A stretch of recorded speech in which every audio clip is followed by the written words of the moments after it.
Hey, there you go, Andrew. Is that I think is that date that you were you on that date with that person? No, I'm just kidding, man. I'm just joking. I'm kidding, brother. Anyways, folks, of course, that is how we start off our episode reviews of Andor, because there's nothing more Star Wars related than that video clip I just played, right? That's straight out of like the original films. I think that might have been one of the actual scenes they just left out, I think, honestly. But no, I'm just joking, folks. What's going on? How's it going? Hey, happy 2023, everybody. I'm still like trying to get used to convince myself in my head that it's not 22 anymore. Cyber's going to have to probably tell me all the time, right, Cyber? Like all the time. If not for Cyber, all of our freaking promotional advertising content would always be fucked up because I always get the dates wrong and everything and all that. So thank God Cyber's here to back me up with that. But no, we have an excellent panel here for an excellent episode. Andor episode 10 on the MCU'S Bleeding Edge YouTube channel podcast. I am, of course, the truly, genuinely humbled creator and co-host of the MCU'S Bleeding Edge. Cyberneticshark, my loyal veteran content creator and veteran YouTuber co-host, is here on the panel this evening, getting after it, ready to drop some profound shit on y'all. And we have on the panel, yes, a excellent mix of fucking entertaining, fun people and creators here to fucking grind with us on this Andor episode review.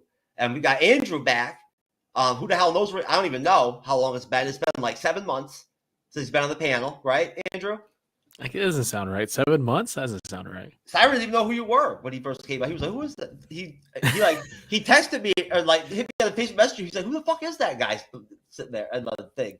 No, I'm just kidding. Cyber, were you excited to see Andrew? Yes. I told you, Andrew. Thank you, Cyber. Appreciate that. Yes. Thank you. Now, folks, it's good to see Andrew back from Geek News Now Network, where he's a staff writer. I will allow him to go ahead and talk about his podcast and whatnot, everything real quick. Where he is, what are you, a host and a co-host? So I'm a co-host of a YouTube show called My Star Wars Show. It wasn't my idea to come up with the name, and we just talk about Star Wars stuff whenever we get a chance. I also have my own video game podcast that I do co-host with my best friend called DuoSense, DuoSense, and we just talk about video game news, what we've been playing, and stuff like that. So that was a quick plug-in. At the end of the episode, Andrew, I will actually make my new thing is now I pull up your stuff online really quick when you show okay. it. Yeah, I'll screen share it and show it when you do your plugs. So also, for the first time, Matt, welcome to the MCU'S Bleeding Edge, officially on the MCU'S Bleeding Edge. I've done a reaction video with him before that I turned into a shit show from jump. So I'm sure he's really fucking feeling really confident and totally positive about being on the panel here tonight. What's up, brother? How's it going? Yeah, mate, going very well down here in the land down under, Australia. So it's great to talk politics with you five. Oh God, rednecks. Yeah, let's already started. Let's do that. Listen. Well, that's what I'm here for, isn't it? No. We're not gonna. Okay.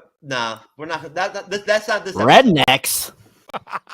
We're saving that for anything She-Hulk related. Yes, She-Hulk is still on my radar, folks. But no, Matt, please go ahead and introduce everybody, and welcome from Australia. I like to be called Southernly Challenged. You are our second Australian on the MCU'S Bleeding Edge. I wish you were the first, but unfortunately you are the second after Biz from Podcast of Champions. I feel very honored, and it's midday tomorrow, so it's the future, so I know what's going to happen, so be careful. My podcast, Born to Watch, is myself and my two best mates, and we just go back and rediscover the movies that changed our lives and somewhat changed the world, or the world that we know it as. And we have a lot of fun. We're relatively new. We're only 34 episodes in. We just dropped our Predator episode. So check it out if you want to. We have a lot of fun. It's an Aussie take on the world's biggest movies. Did you mention that the Predator was in Wakanda Forever? No, we didn't.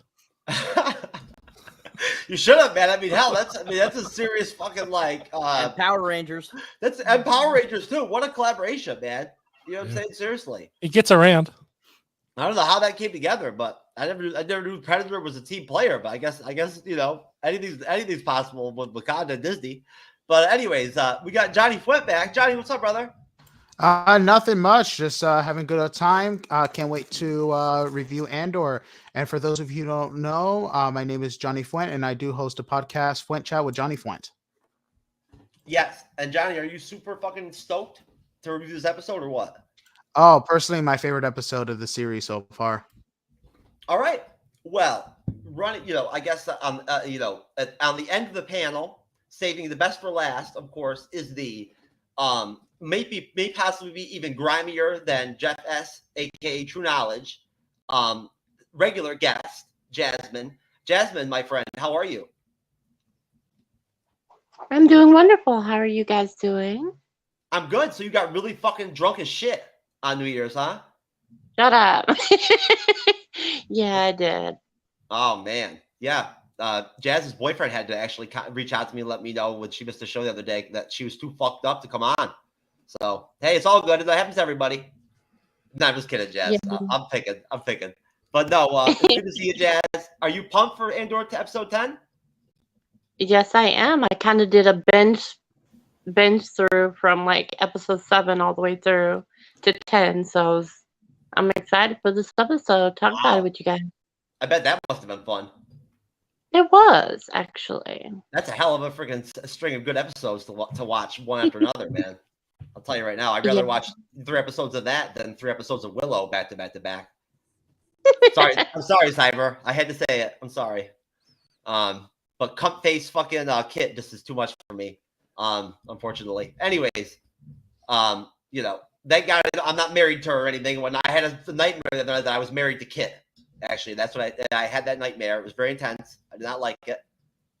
She just rejected me from jump as like the first. That's how it started off. But anyways, so no, folks. Andor episode 10. Cyber told me from jump before I even watched it that it was a 10. So I already, at that point, I mean, shit. I figured it had to be pretty solid. Of course, somebody had to leak it to me earlier today and tell me it was the Prison Break episode. I didn't know, of course. That was nice. But it is a Prison Break episode. It is Attack. What a fucking title, man. And essentially, really quick, I guess I'll go around the panel and just ask. Now, I personally am at a point with, I never go ahead or get far ahead of these series before we review them. I like to be on point and stay in the real time, even if we're not in real time. I guess overall, with following a series or whatever, I like to not get ahead. And so at that point, I just want to go around and I'll start with you, Jazz. Coming off of sort of, I guess, how overall and then sort of the end of episode 9, what were your expectations with episode 10? Honestly, they were pretty high because 9 was a pretty solid episode. So I was pretty surprised how that ended, and well, not really surprised because it's the Empire. So, but I was really excited to get to 10. Most definitely. Now, Johnny. Now I know you've watched the whole series, but looking back, right, when you saw episode 9.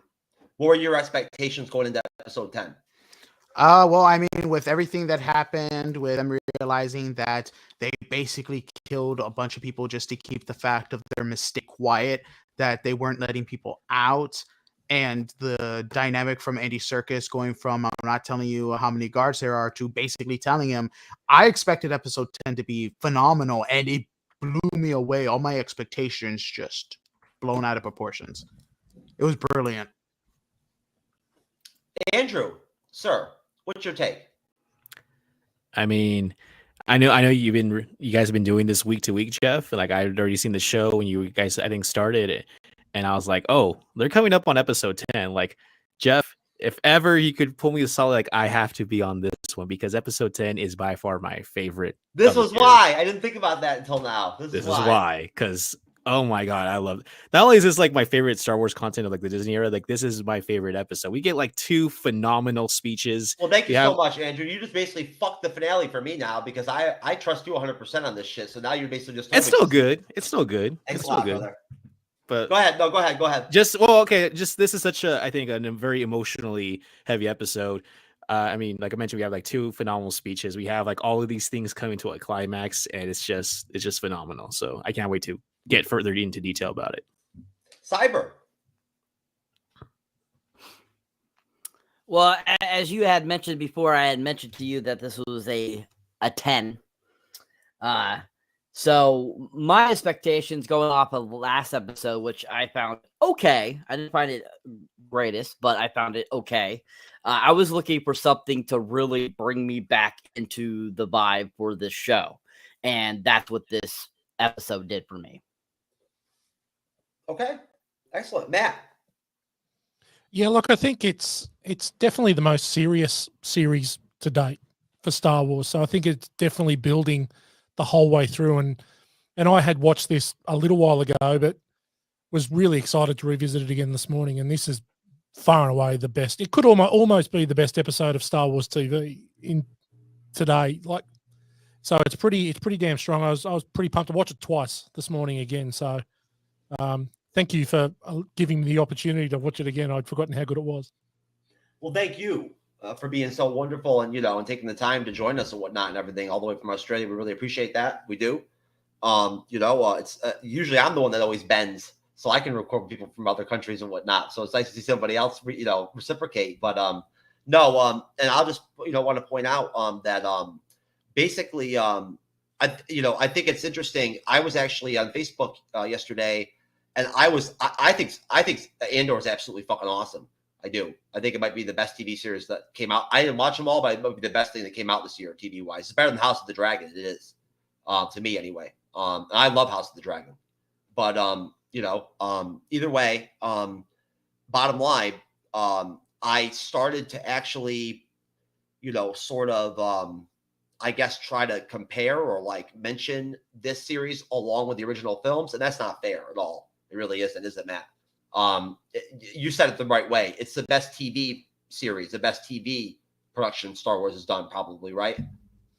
Well, I think for me, my love of movies starts with Star Wars. Like, it's the movie that made me fall in love with movies. And I was born around the time my whole youth, misspent youth of watching Star Wars. So to see how they fucked it, and then they're slowly trying to bring it back. I think they started with Mandalorian, but I think with Andor they've got the mix right for the people that grew up with Star Wars. It's serious enough, and I think that this episode this has been a great series. Don't get me wrong, but this episode is by far and away the best.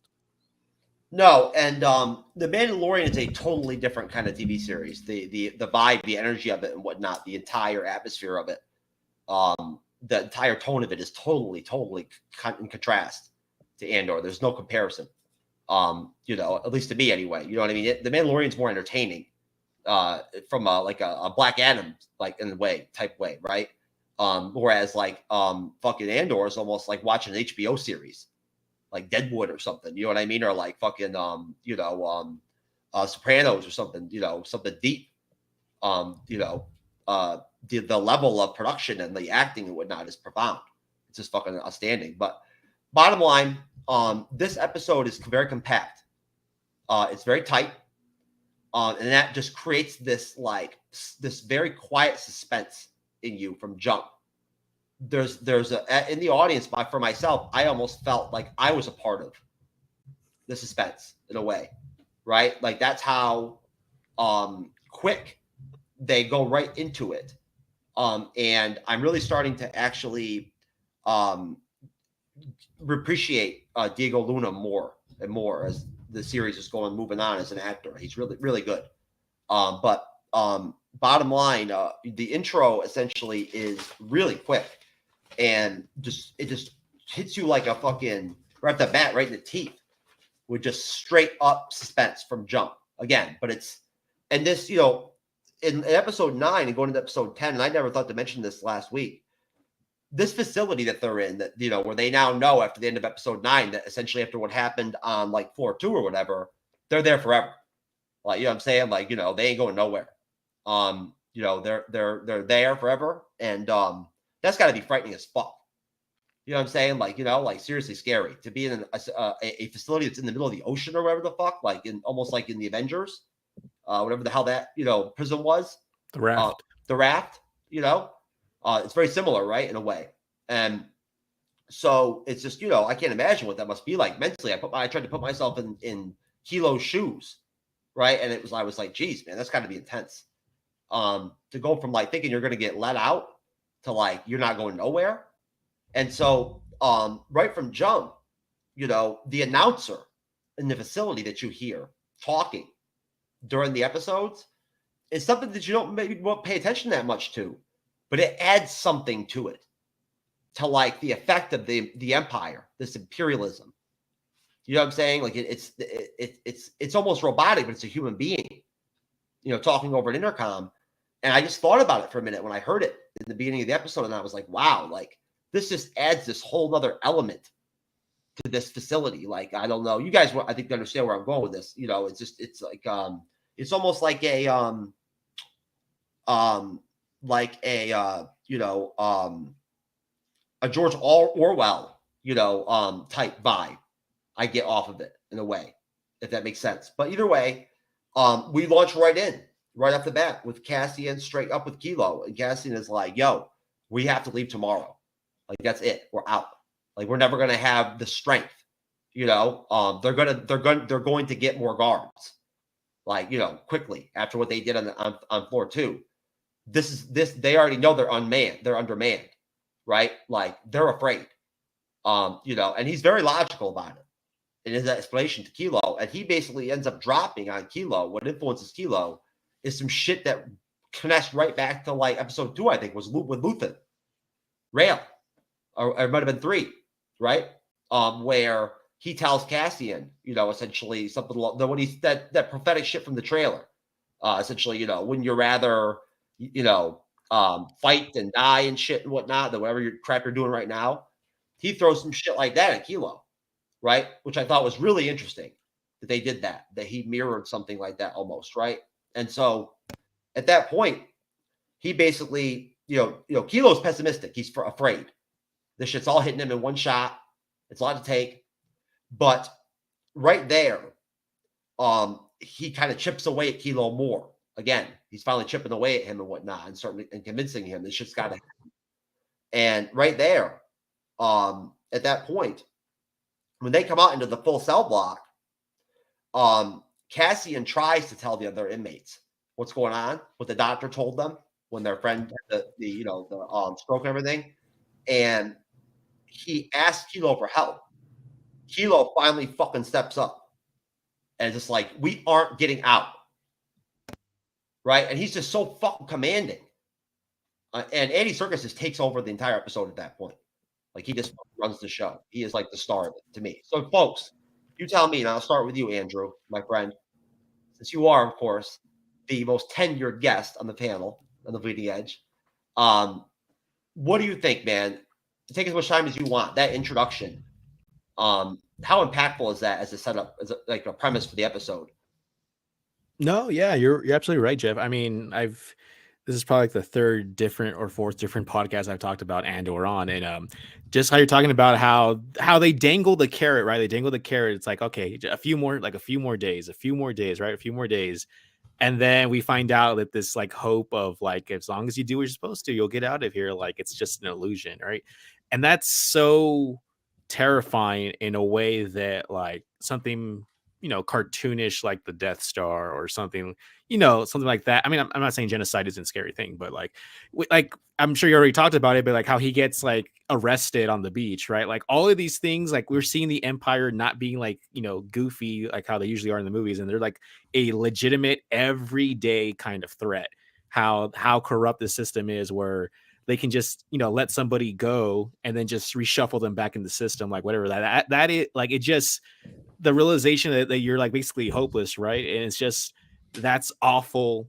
The Empire is just awful in this show in a way they've never really been portrayed. So the whole thing of like the way the previous episode ends with like all this time Kino's always just like shutting Andor up, and then finally he says the never more than 12, right? Never more than 12. So how we start off with this man's finally been broken. Like he's like, he believed in this system. He kept everybody in line, but now he realizes, and we're going to see later on, right, about how he doesn't really, get to realize the things he wants to like everybody else. But he realizes now it falls on him as the leader of this group. Now he's going to have to do what he can to save the rest of his crew, even though he knows he's probably not going to get out. That's right. That's a good point to make, because Kilo, unlike Cassian, Kilo's been in the facility and whatnot. He actually gives a shit about the other inmates. He does, and that's very apparent. Johnny, what do you think? What are your thoughts on that very intense, suspenseful intro? Honestly, it kind of reminded me of the movie, and it's another prison movie. I'm trying to remember the name of it. Maybe you guys know it. It's Army General gets sent to basically a military prison, and there's this scene where he is trying to raise this flag, and everybody's The Last Castle. Yes, exactly. That entire sequence kind of reminded me of that scene in The Last Castle, where all these guys have a unison goal, where they're all together, where they're all talking, especially now they have someone who they've respected and followed for so long actually helping with the plan. You should actually watch Caged Heat. It's like a Skinamax softcore porn movie. I watched it one time. Really good. Really good. Lots of lesbian sex and everything and whatnot. I don't know if that's your thing or not, but Okay. Yeah, Caged Heat, baby. That's some hot shit.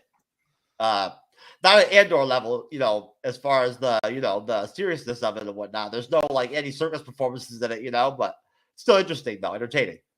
But gotta be better than Morbius. You know what I'm saying? But either way, sorry about that, Johnny. Jazz, what do you think? What did you think about the intro? Well, I enjoyed Morbius, so I'm not going to talk about that. But Oh, I'm sorry. well, it's mostly just because you're a little hot. But the episode reminded me a lot of Oz, just being in the prison in itself, the corruptness of it all, just seeing the inner workings and kind of seeing not only the prisoner side of things, but also the workers, the worker bees, the soldiers as well. It reminded me a lot of Oz, just seeing its corruption on both sides and people just doing their jobs and just pretty much trying to survive in a corrupt society. And it was kind of interesting seeing that. And that basically that open monologue he did, just telling everybody the truth and what they really needed to know, was definitely it kind of seemed like a breaking point, like the character finally reached this breaking point and they needed to hear what they needed to hear. And and it's nice to see him in a different role, because I grew up with him, in Lord of the Rings doing Smeagol. So I immediately was like, wait, isn't that Smeagol? So seeing him kind of take on this role and embody the character the way he did, it was epic. What is this Lord of the Rings bullshit? I've never heard of that.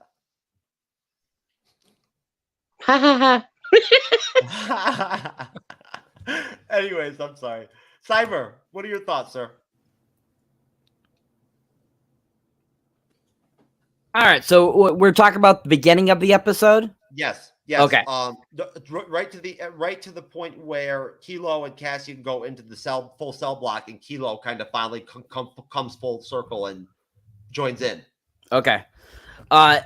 It's a very interesting and good beginning. I thought I liked how they played it out. It actually revved up the episode very well to get you invested, get you interested, and wanting you to really focus. And I think because of that, that's one of the good reasons I believe that this is one of the best episodes of this series. Simply the fact that it, like, from the get-go, it gets you wanting to learn and see what's going on with this episode. Where a few of the other episodes I've noticed where they're, it's a little slow going, getting to the, to get that going. But this one was right off the bat, got you right into the material and wanted you to see, oh, this is a good part of the story. This is something we want you to be watching. And that's how I felt this beginning of the episode went. And I thought that it was interesting how they played out where they have, Kino ended up, basically finally saying, yes, Andor is right. This is what's really going on. And I think they all did that very well. Really good, solid beginning to this episode. Okay. Matt. Yeah, but Matt, I thought it was a great start. I think that it's just, I guess that the Kino's the final domino to fall to make the breakout happen. He's the one that's holding everything back, and I guess that Cassian knows from the start he's got to break him and get him on side. I think this is and I guess it's just him. I think this episode is just it's a series of sacrifices. It's the first one, and this is the one where they've got to go, well, we're in it, and we may not get out, but this is our chance, and this is whether we die or not, we've got to have a go. And I think that this all sets it up. I think that exchange with them in the hallway before the door opens is monumental. I think it's two different personalities, and it's Cassian's the rogue. He's the one that he's just full steam ahead, and whereas Kino's way more methodical about it, and he's taking his time for it to happen. I think that just sets up for that final domino to fall and all hell essentially to break loose. It's great. Most definitely. And essentially, again, I do believe we're going to get a shift in episode 11 and 12 in terms of the pace of the episodes.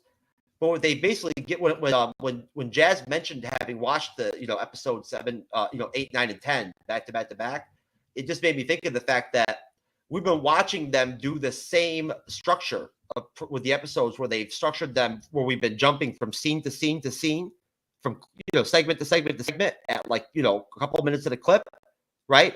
With the focus being on Kino 5 mostly, right? They're getting the most of the time. But then we're switching, like last episode, we were switching to Mom Martha, right? Back and forth with her, politicking and whatnot and everything, right? Then we had, Luthen, and I really enjoyed that, the way that they've done that and structured that. This episode was very well structured. It really was. It's very well done. Just the way it's written and the way that it's laid out and planned, it's very, very tight. It reminds me of a Bandmaid, maybe, and how good they are live. Along with some intimate experiences I've had also with women that I won't mention because I don't want to offend Andrew or anything. So, but anyways, no. Basically, I almost feel like they them deciding to not interject Andy Serkis into the series until fucking episode 9 was like a masterpiece decision, right? I mean, what's more beneficial to a series at the end of the day than to throw a massive game-changing character like that into a spot like that, right at this precipice of the episode, right? And you could that could be a dangerous move to introduce a character all of a sudden, in the final couple episodes, but it worked with this one.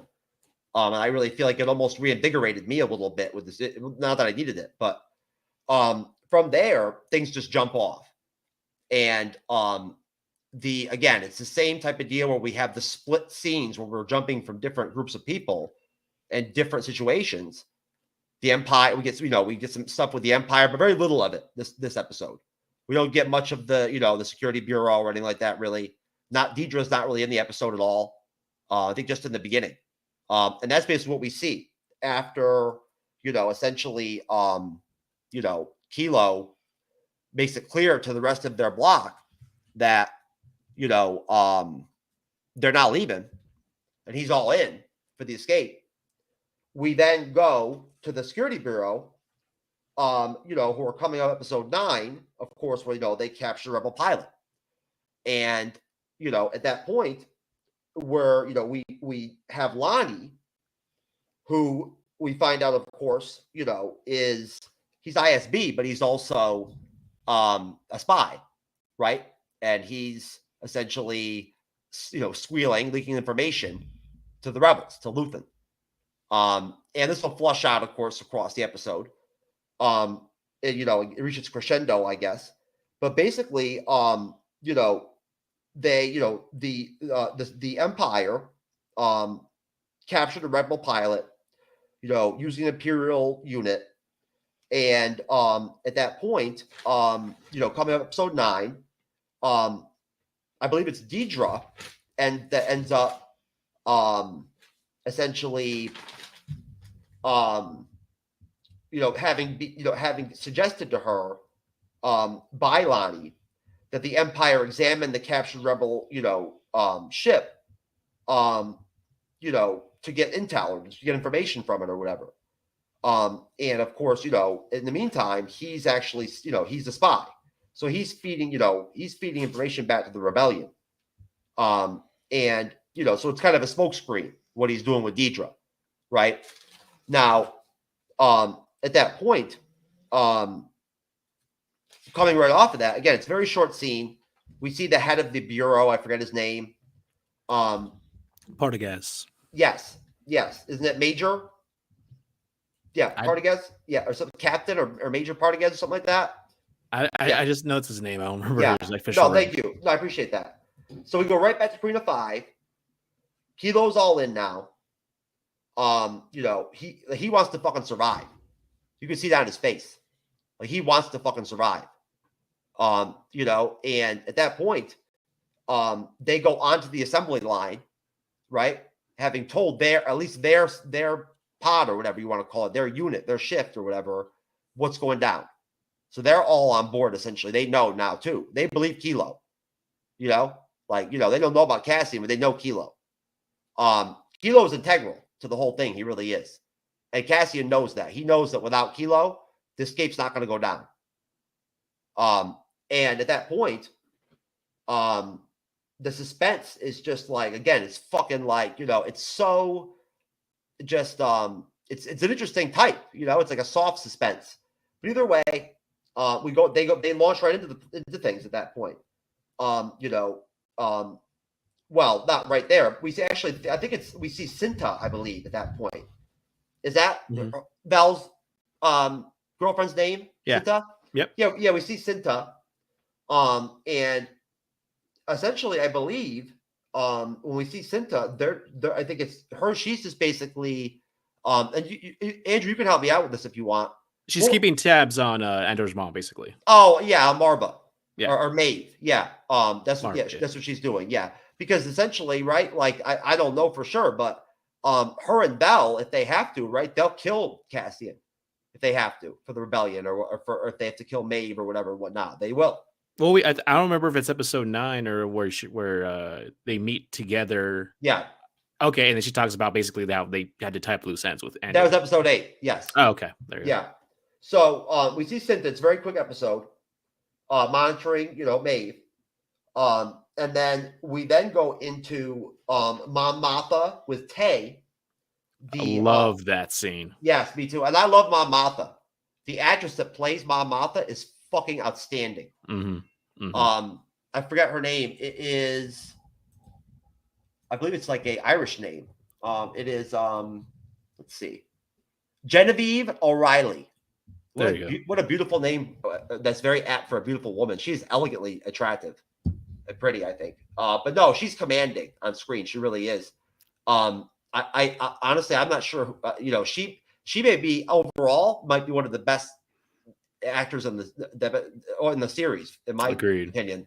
Yeah. Her scenes are unbelievable. But either way, it's her with Tay, who we've already met way back in the series and whatnot, and is helping her facilitate, essentially laundering their money and being able to, fund and move money and pay for things and whatnot for the rebellion. Mm-hmm. And of course, this is the meeting where she's going to meet the gangster or the criminal or whatever, Davo Skolden. And essentially, there's a lot of small talk and whatnot and everything, and there's some bullshit and whatnot and all that. But she's very blunt. I love that. Yes, she is very direct. And what she wants to be. But basically, what it ends up boiling down to is that, you know, she offers and wants to pay him, you know, just like a straight business transaction, or whatnot, for his, you know, for his help or for his collaboration. And he doesn't accept that, doesn't want that. He says, money means nothing to me, essentially. It has no value to me. You know, and basically at that point, you know, we've already heard them talk about in other episodes and in this conversation the fact that essentially I guess it's the Chandrillion. Yep, they have a tradition of prearranged marriages. They do, and that's how Mama Martha was married to her husband. And at that point, you know, basically, he says to Mama Martha, "Well, I want to be able to come back and visit you. I don't know if he wants to hit it. He didn't say that. I wasn't really sure with that, you know. But I wouldn't blame him, you know. No, he didn't want. He just wanted to visit, I guess, whatever. And then he said, and she's like, "Oh, fine, that's fine." But then he says, "I want to bring my young son." And Mama Martha, like, her facial expression immediately is like, you know, she's like, "Are you serious?" And he's like, "Yes, I'm serious. You know, I'd like to introduce her to, you know, him to your daughter and whatnot, right?" And like, Mama Martha ain't having that shit. You feel me? She's like, "I ain't down with that." Not or is she? Well, that's what we're gonna find out. Lulu's gonna have to lean on her ass, probably, right? Well, because remember, we have that really cool scene at the end where he's like, "Oh, I know it's a lot to think about," and she's like, "I'm not thinking about it," and he's like, "That's the first untrue thing you've said." Yes, yes. And it's like, ooh, I know, because he knows she's desperate, and she's in the hot seat too, because she could be in trouble with the Empire, right? Because for the current situation that, you know, where she's at financially. Mm-hmm. So at that point, he does drop that profound. There's a lot of profound lines that get that. Yes, that I love the writing from the show. Yeah, this is the opposite of Rings of Power, right? It's the polar opposite. You know, like I stopped watching that show at episode 3, so I don't know. Hey, it's not a bad series, but like, I'm sorry, but some of the actors and actresses try to drop lines sometimes that are supposed to be, I guess, like Lord of the Rings-esque, and they just don't. They fall flat. That's all. One thing I did like about the when she was talking to the dude was the fact that he brought it up also subtly too. Like he was very subtle about it. Well, honestly, you know, besides that, and I'll go to you first, Johnny. At that point, we go to Luthen at his shop, right? With I forget, what is her name? What is Luthen's little shop buddy there that works with her or whatever? I don't remember her name. It's Clea Markey. Is the assistant, and she's also one of the rebels. But she's actually like more fucking like vicious and savage than Luthen is, to be honest with you. But essentially, Luthen's at his shop, and you know, Lonnie reaches out to him for a meeting, and I'm gonna stop there because where we go next, of course, is the actual escape. And I'm gonna start with you, Johnny. Now, I know there's not a lot that goes on in these scenes. I just explained. We're only talking about probably maybe 7 or 8 minutes of the show. But what did you think of I guess, you know, the part before we actually get the full blown escape, you know, beginning and whatnot, where Kilo and Cassian just go on the floor, right? You know, and whatnot, and then we end up with the Mom Martha, you know, dialogue with Skulden, and then I didn't ask, you know, what do you think about, you know, the whole situation with the Empire and Lonnie? I mean, honestly, I think it's very interesting. And just to clarify, Lonnie is the ISB spy for, One thing I found interesting was the fact that Lutheran and Lonnie, while they were having the conversation, was just crazy, especially after he said Lonnie realized that Lutheran was going to let them go on with the plan, just showing how dark and how gritty you had to be to even face the Empire, to become the monster yourself. Especially even go as far to just show how much of a monster he is, especially after Lonnie said he was out.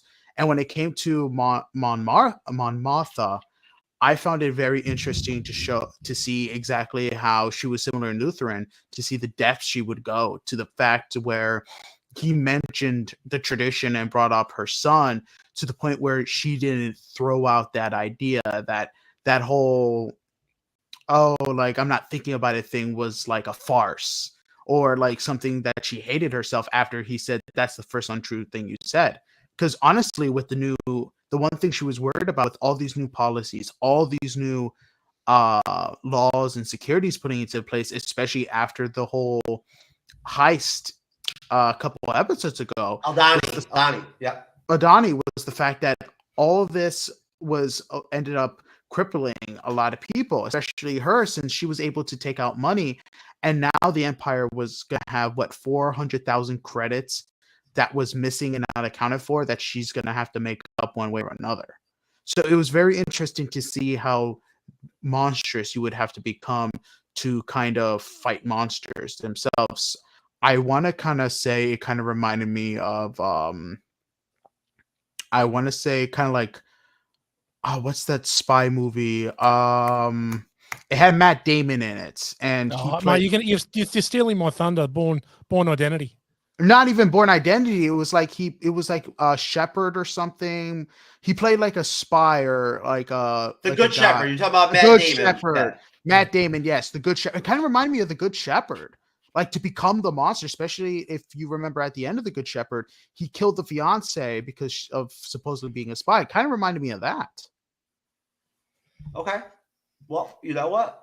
Yeah, and Good Shepherd is actually a really good movie. It is. But either way, Cyber, sir, your thoughts? So this sequence here, I have to agree that was a really great little scene with Mon Mothma and her friend, and then that smuggler guy. That was a really great sequence. You know, basically just everything that they cover and talk about in that little sequence was done so well. And it just made me appreciate the actress that plays Mon Mothma a little better in this episode. She really delivered, I felt, in this sequence. And I love, just like what everyone else has said, I love how forward and how prompt she was, and how she said, this is what, this is this, and this is what I'm doing. And I thought that was done really well, and it progressed that story very well too, as along with the story, instead of making it seem like too spread out and just too much information all at once. It was done very tastefully and really well.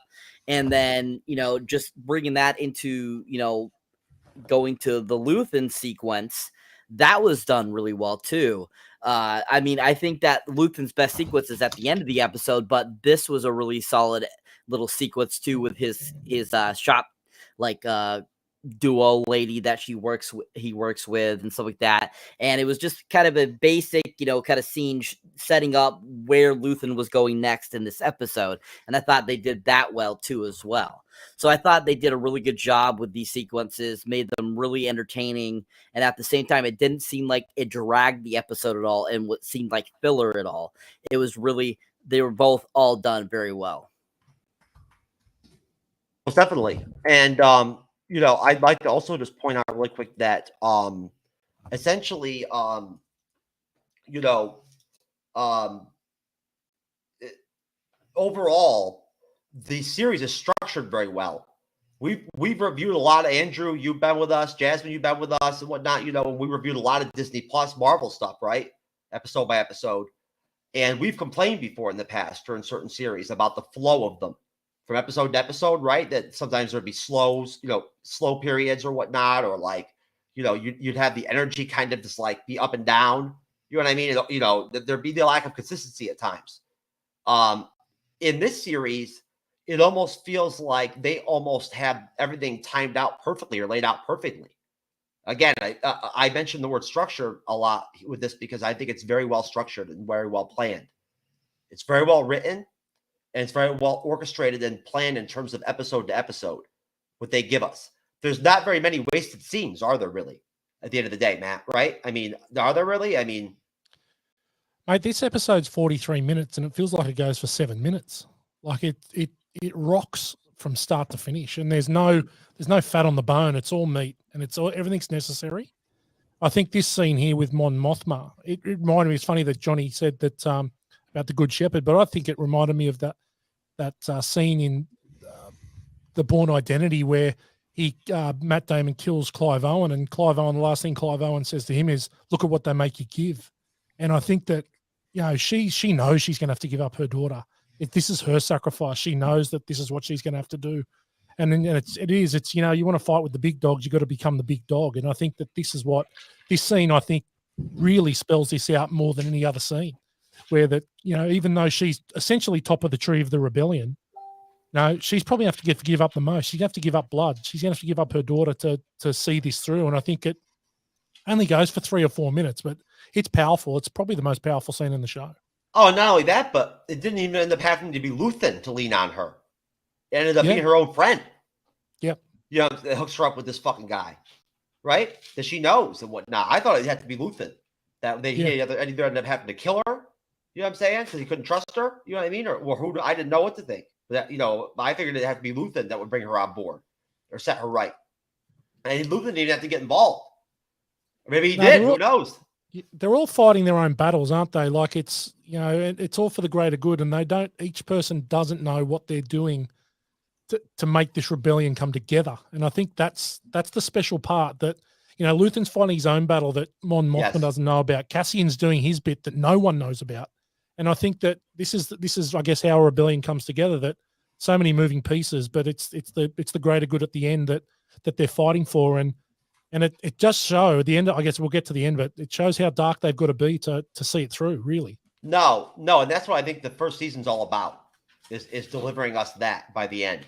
That, that realization across the board, along with Cassian coming on board, which I do believe, I won't lie. I believe that by the end of the episode, and we'll talk about all this, I believe this is the episode that sways Cassian finally to the point where he's like, you know what? I get the fucking gist of the rebellion now. I at least I think it becomes viable to him. You know what I mean? I think putting in a situation like Narkina 5 will do that to you, right? I don't see how you can enjoy that shit. But either way, I think that's one of the things about these great series like House of the Dragon or Andor, is that you've got so many talented actors and actresses in one show, right? You watch a whole episode and every fucking scene is hard hitting. Like, there is no drop off. It doesn't matter what the hell they're doing or what the topic is or what the hell's going on. It's all good. It's all powerful, right? And like, for once, the fucking trailers do not fail the series. You know what I'm saying? The series actually is all fucking better than the fucking trailers. Jasmine, what do you think about this Mon Mothma scene? What do you think about this whole situation with? Thank you for mentioning that, Johnny. That Lonnie actually is a spy for the ISB. I apologize.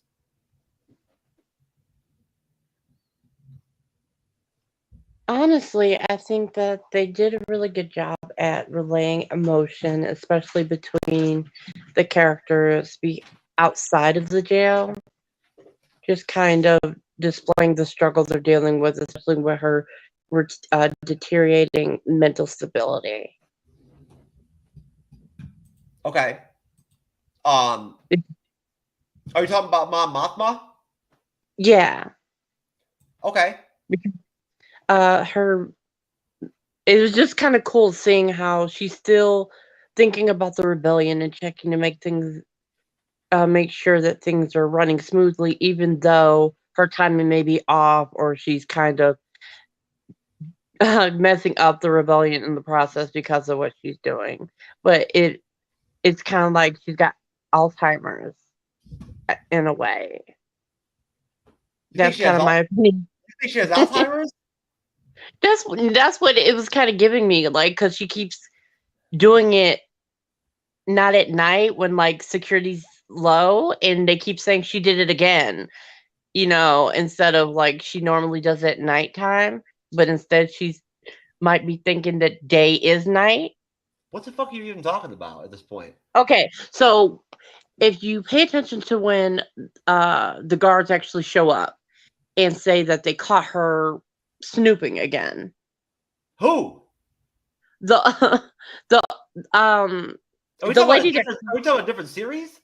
No, I'm actually talking about the lady from Harry Potter. The aunt who's kind of old and said she wanted to stay behind and The not leave mother with of Andor.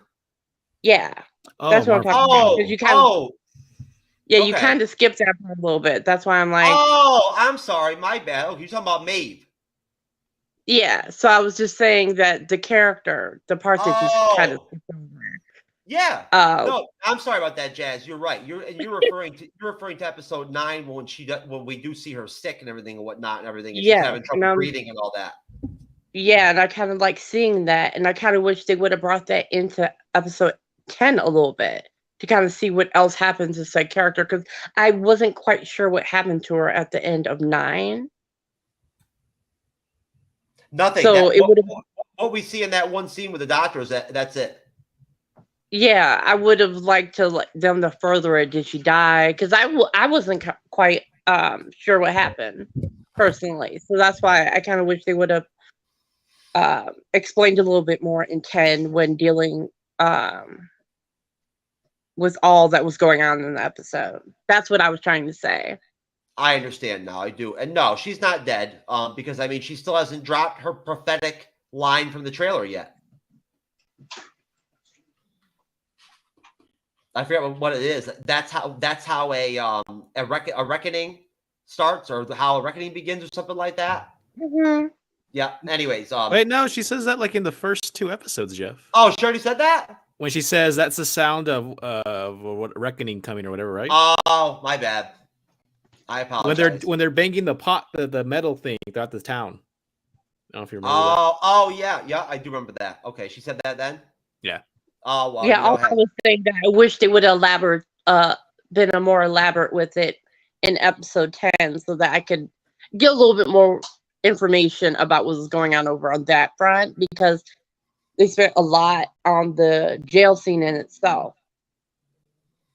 Yeah. And I got the gist of what was going on there and everything, but I kind of wish they would have kind of dove back over there and kind of finished that off so I could get what they were trying to relay in the 9th episode. Yeah, well, I'm sure. I mean, I have a feeling that Maeve's going to end up still having an impact on Andor overall. I see her being in season 2. I do. I don't see her dying. I hope so, because I'd hate for her to die, like them to just write her off, kind of like they do majority of characters when they're in that mental headspace. Nah, she'll be okay. I'll let her use my Bacta tank real quick and whatnot and everything, and she'll be all good. So, you know, I'll hook her up. I promise. I'll reach out to her tomorrow. I promise. But anyways, no, and now as far as the whole the whole situation with the Empire and the Bureau, the Security Bureau, and this whole deal where essentially the rebels take the bait with the ship to the pleasure of Miro, and all that before the Davos Golden scene or whatever. Does anybody have anything? Does anybody have any thoughts on the Empire aspect of this? Now, I know they only showed the Security Bureau for like a very brief period in the episode, but does anybody have anything to say about this whole deal that they have going on, where essentially for episode 9, the attempted attack or whatever on that Imperial power station, right? We find out, of course, that Lonnie has leaked that to the ISB. They're aware of it, right? I believe that pops up. It's so around this span of the episode that information is revealed right around there. I mean, it might be later in the episode. Either way, they know about it. It's been leaked. They're aware of it. And that's obviously, I believe what episode 9 concluded was when Forrest Whitaker was introduced in the series, and Luthen talked to him. Right? They talked about this potential, job or whatever, attacking this power station. Does anybody have any thoughts on, besides the Narkina 5 situation, just where things are at right now with Deidre, and Moreau or whatever, and this whole situation where they're sort of almost kind of, I guess, maybe behind the rebellion a little bit, if that makes sense. Like they're kind of like fishing in a way. Cyber, anything? Andrew? No. I got one. I don't know if anyone's ever said it before, but do the Imperial officers and just the Empire in itself seem like the kids that got bullied in the playground and it's just payback time? They just come across as the biggest dorks, and it's just like, and in this episode more than any that I've watched, I was like, oh, okay, no, you got bullied, and it's just, well, it's time to get a bit tough, and the rebellion seems to be the cool kids. They have like no personality. Well, they don't, no. And I don't know whether it's because, and they're not all clones. That's only the stormtroopers. Like but they just seem to be the kids that were picked on. And it's payback time. Yeah, I don't know. This episode, it really came across to me that I was, the spy. I'm like, mate, you're such a, you definitely would have been bashed in the playground as a kid. Yeah. Yeah. No, with that, I definitely agree. There just seems to be a level of ineptness, like with the Empire, like yes, in general, like they should be better. They've got all the money, they got all the people. They should be better. And saying that, no, it's that's the first time an Imperial officer ever shot anything that he aimed at in this episode. So, no, that's one of the things we've talked about in this series is this whole reality where we actually are seeing them as like inept at times. Like we've never seen anything Star Wars wise where they're just like totally. Usually they're on point. Like, yeah, and I guess you can say the same about the rebels, where the rebels in the movies are so glossed over heroes. This is the first time we've actually seen any underbelly, which is great. That's the thing I like the most about Agreed. it. Yeah. But yeah, or the fact that there's actual mistrust in a rebellion. What I'm saying? Like, it's hard to trust people. Well, it's seen blind faith in the movies. In the original trilogy, it's blind faith. Someone says something, it's okay, yep, but this is a completely different viewpoint that we're getting, which I think is great. No, most definitely. So, no, and at that point, moving on, we do actually get essentially this game, which is not like a big complicated thing at all. It's not some like, fucking big strategic, like well-planned shit or whatever and whatnot. It's actually some straight brutal fucking like hardcore shit, like some direct assault type action. And I guess attack being the title probably makes sense at that point. It's act. Because essentially the escape is on right at that point. Cassian goes right to that pipe again with whatever the hell he's using there to cut it. I can't really tell, whatever that is, that object or whatever. And which we didn't know what the hell that was about in episode 9. Well, now we know that it's like a water supply pipe. He cuts it, right? And he's essentially like, causing flooding. Like there's this, water gashing or whatever and whatnot from that compartment area and whatnot that he opens the panel to. How he figured that out or whatnot or did all that, I don't know. But at that point, again, the inmates, at least in this block, on this shift, Kilo's shift, his people, they know what the fuck's going down. They know they got to fight for their own lives. So at that point, when basically Cassian and Kilo say it's time to fucking go, throw down, they do, and it's on. And at that point, the guards have blasters, and the freaking inmates have hands and fucking metal and whatever they can grab and shit, and they just fight. And and some of the inmates get killed and shit and whatnot, but they take them fucking guards out, man. And of course it's Kilo that when things kind of hit like almost like a neutral spot, or where things like they might not win or they might not be able to take out the guards, it's Kilo that rallies the team, right? And fucking flat out says attack, and there you go. One of the best fucking uses of the title of the episode in an episode ever, possibly, right there, delivering it and whatnot. And there, the tide turns right there. It's on. You could right there. All the energy swings over to the fucking inmates. For me anyway, in the audience. And at that point, they start beating guards' asses and shit and whatnot, grabbing blasters. Cassian grabs a blaster, and he actually can shoot, Matt. Because he's just dropping guards left and right at one point. Like it seems like he kills 7 or 8 of them, one shot each at one point or whatever. Several of the other inmates at that point get blasters from every guard that ends up getting killed or whatever and whatnot. And it's just a fucking frenzy. Literally, but it's not they don't shoot it or give you the vibe that things are a million miles an hour. you could just kind of feel it. You could emote and imagine what it must be like in that situation.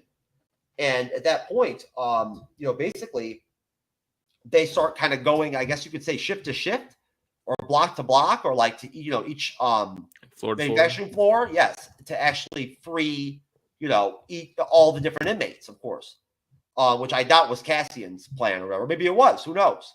We never get that explained to us. The escape continues. Kilo and Cassian reach the control room, like the head security room, for the facility, take it over upon gunpoint. I think it's either Kilo or Cassian just straight kills. I think Kilo just fucking straight kills a guard. The minute one guard says one thing back to him that in protest, just kills him. A la Luthen, back in episode 2 or 3, right? Just kill him. That kind of deal. A lot of mirroring in this series, from episode to episode. And tells basically Cassian tells him straight up to shut the power off, which he does, explaining that if we do that, it won't come back on for months or whatever, right? Well, at that point, again, Kilo has already basically stolen the episode there, but he drops that intercom Captain America Steve Rogers speech and shit from Captain America Winter Soldier. That's actually better than Cap's speech, to be honest with you. It might be like fucking, might be almost as good as the movie that Chloe Zhao won her Oscar for. Close. In profoundness. But no, he drops some profound shit. Cassian tells him straight up, like, it's got to be you. You got to be the one. And they me. You're the man. Right? And again, he's, Cassian's betting on Kilo in a way. He's betting on him, being able to deliver. And he delivers, man. And I mean, I don't need to say what he said. It's pretty profound, but he ends up essentially repeating Cassian's exact phrase to him that sort of swayed him to them and relays that, which I really like that, reusing these phrases like this. I love it. I do. I love that, the way they've done that in the series. It's great.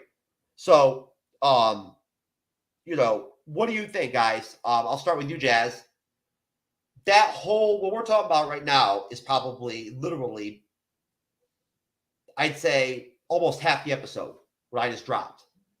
Because they just basically stick on Narkina 5 that for like an entire massive part of the episode there.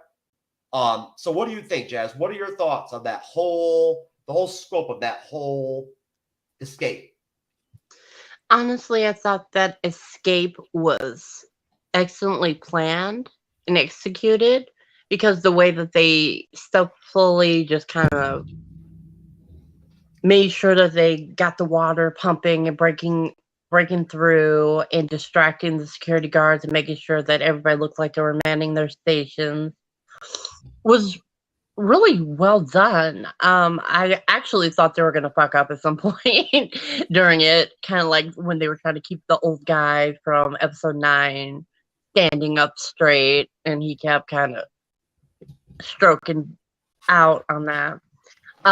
It was excellent seeing guards actually not stormtrooper shoot, like actually hitting targets and not just looking like they need laser eye surgery. Because the way I saw characters that I was kind of hoping were going to make it completely out of the situation intact were the ones that got shot. And I was laughing. I was like, dumbass. Like, why did you get out? Like, if you waited long enough, you could have just, made it. But no, he runs out with like a wrench after the power's out and the lights go out. Just right before the lights go out, he runs out with a wrench to get shot, and then they basically can escape like right after that. And I thought that was really cool, because with having the water kind of use that floorboard as like a storage container unit to kind of shut off the power. And how I kind of thought Smeagol was going to get fried because he didn't move. He was just standing like, holy shit, I'm alive. Let's go, I thought that was pretty cool, because if he would have got killed that way, I would have been really pissed. but it would have been interesting nonetheless. But watching them scale the building, get up the stairs, shoot the guards, get guns, surprisingly, it kept me on my heels the entire time. I kind of thought it was gonna, be kind of generic and like any typical army movie, but the way that they did it and executed everything and edited the scenes were really well done and really well executed for a Disney Plus show. Because, like, talking about Willow, their editing skills are a little off on that one. But on this episode, out of all the episodes up till now, just on par with WandaVision when it comes to execution. Okay, excellent. And I do want to mention also that, of course, there is the aspect of the whole new prisoner being brought in, right? That's a part of the plot. That's a big piece. That is a component that's, I guess, is important. I believe with the escape, because that is right. Like, at that point, that's when Cassian goes to cut that pipe. He has a hard ass time doing it, but he does cut it. And at that point, it's when the new prisoner comes in that they actually basically do full blown start the escape. So at that point, Cyber, what do you think? What are your thoughts? Take as much time as you want, of course, on not just this whole escape scene, the massive meat of it, but of Andy Serkis's performance overall in this episode and that fucking speech, man, on the intercom. Well, the whole breakout sequence was so good. I absolutely loved it. It kept me entertained. I was rooting and wanting more and more from it. It just was so awesome. It just was so well done, and it flowed so beautifully. And then, that sequence where Andy Serkis as Kino gives that amazing speech over the intercom was really well done as well. I've always thought Andy Serkis was just a really good actor to begin with. I don't think he gets enough credit for how good of an actor he is, because a lot of his stuff, unfortunately, it's all motion capture. But a lot of people don't realize he does the voiceover for the motion capture, which takes a good talent. And then also the motion capture itself is really talented too, because he's got to play these different characters where he's an ape, he's a creature that's lived 800 years. There's many aspects to what he does, and he's also a very talented director as well. So I think that this is just showing how amazing Andy Serkis is as just a performer as well, and it was very well done because it didn't seem overdrawn. It didn't seem like it was, he had memorized it. It felt like he was naturally doing it and gave this really amazing performance that was really, endearing, but at the same time, really just well executed. And I just really enjoyed it. I thought he did a good job. I thought his expression while he was saying it was really well done. And overall, I just thought he did a really fantastic job. And even, Deanna Luga at, when he's listening to Andy Serkis give his, speech, you can see in his acting, you can see him beaming off of it, and he was doing a really excellent job as well. So really well done with that sequence, but just the whole sequence there of them escaping was so awesome. I loved how they took out all the guards. I loved how they orchestrated that flood basically to start to help them to get out of there. I like how, several people unfortunately had to sacrifice themselves, but we knew that was coming. You just knew that was. Not everyone was going to make it out. But then when you get to that end part where they're actually escaping after Andy Serkis' speech, and they're like, oh, we got to jump. And you're like looking at it going, wow, that's a really long way down there, buddy. We're really high up. And then Andy Serkis goes, I don't know how to swim. I'm like, are you kidding me? Are you kidding me? Really? You have them give this fantastic performance and they go, I can't swim? Come on. But overall, that whole escape sequence was really well done and really entertaining. Can you imagine if Jar Jar had given that speech? You know what I'm saying? How that would have been like, that would have been intense. It would have been Oscar worthy. Yes. Seriously, that would have been some serious shit right there. If you gave the responsibility to Jar Jar to deliver that motivational speech, I can only imagine how that would go down. It's actually very funny when you think about it in your head for a minute. It's enough to make you fucking crack up. But either way, no, good point, Cyber. And I didn't mention that. Yes, of course, they get to the friggin'. It's not very difficult for them to get out of the facility. They get out of it, and they all they gotta do is jump in the water, jump in the friggin' water, and find some damn land. That's the end of it. And of course, it's the only humor in the entire fucking series.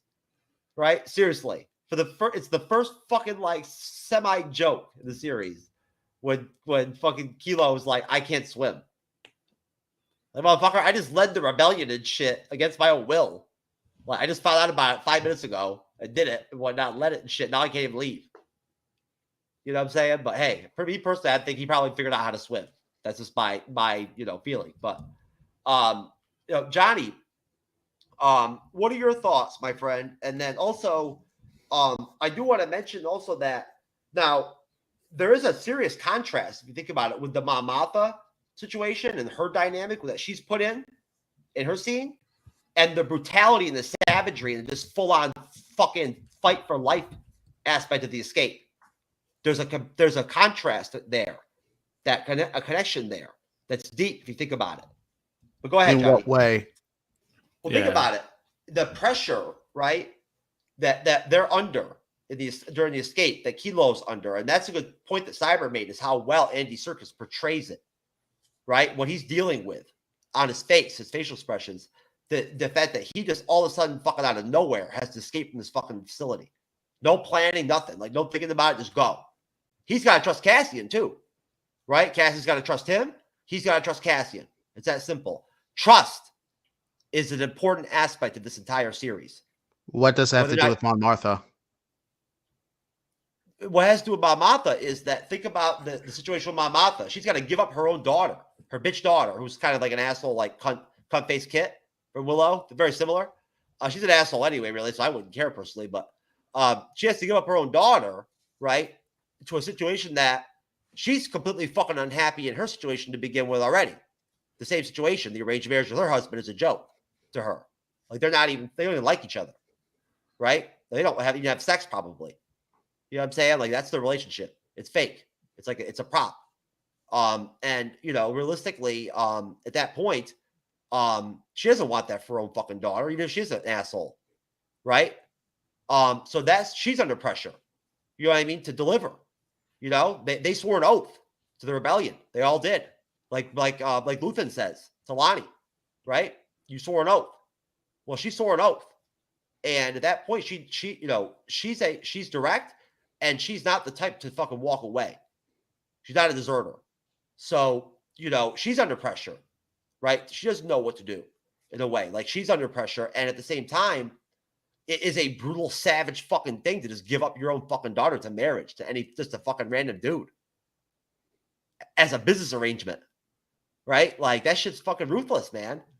That's it. Think about it. It's contrast to the savagery of the full-on assault of the escape, and the pressure they're under. It's very similar. I don't see it, but I'm just gonna go off with the previous. That's okay. I really don't see it. But anyway, I wanted to be profound, like Rings of Power. That's all it was. Going off of the previous statements, I'm gonna compare the scene again to Last Castle. Like, when every one of them is rebelling against the other soldiers and stuff like that, when they've taken over the prison, same thing similar to this, where you had all these prisoners going off. You're seeing them taste freedom for the first time for what many of them could have been years or cycles. And it's just, you're just getting so positive, so happy. Everyone's saving each other. They're like finding each other. Then you have Andy Serkis give that wonderful speech where it was just it felt so raw. Like, he did it so well, where it felt so raw. Like, he just thought about it that moment. It wasn't like, it wasn't scripted. And you could just see how everyone just felt it. That was the one thing also, even watching it, I was like, wow, it just speaks to you, because you just see how they're living, how they've gone through this entire rat race to the point where they're actually breaking out. And when they actually do, you just feel this heartache for Andy Serkis's character, because he is right there at the grasp of freedom. But the question is, and we don't get the answer to it because, of course, Andor gets pushed off of the prison to the water, is did he take that leap? In your heart, you're like, probably not, because he probably didn't want to risk it.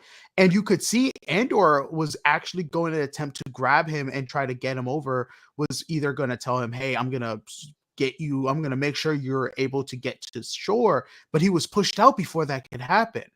And that's what I loved about the ending of that scene, because you're like, did he live? Did he die? Like, what, like, and it kind of mirrors how some people can be so close to something, but something blocks them that is totally out of their control. Yeah. It's like trying to talk to a chick on Snapchat when you're trying to get laid. You know? Fucking, it's not a very productive, logical situation. Doesn't work out so well. But I can tell you right now, if I was in Kilo's situation and I could not escape at that point, I could not swim, I at least would like jerk off or something like before I got killed or whatever, you know? But no, I'm telling you right now, if I had sex for like 25 years, I don't care if there's sharks and shit visibly in the water. I'm jumping in that bitch to go to get freedom. Me personally, you know? That's how much I appreciate and love women.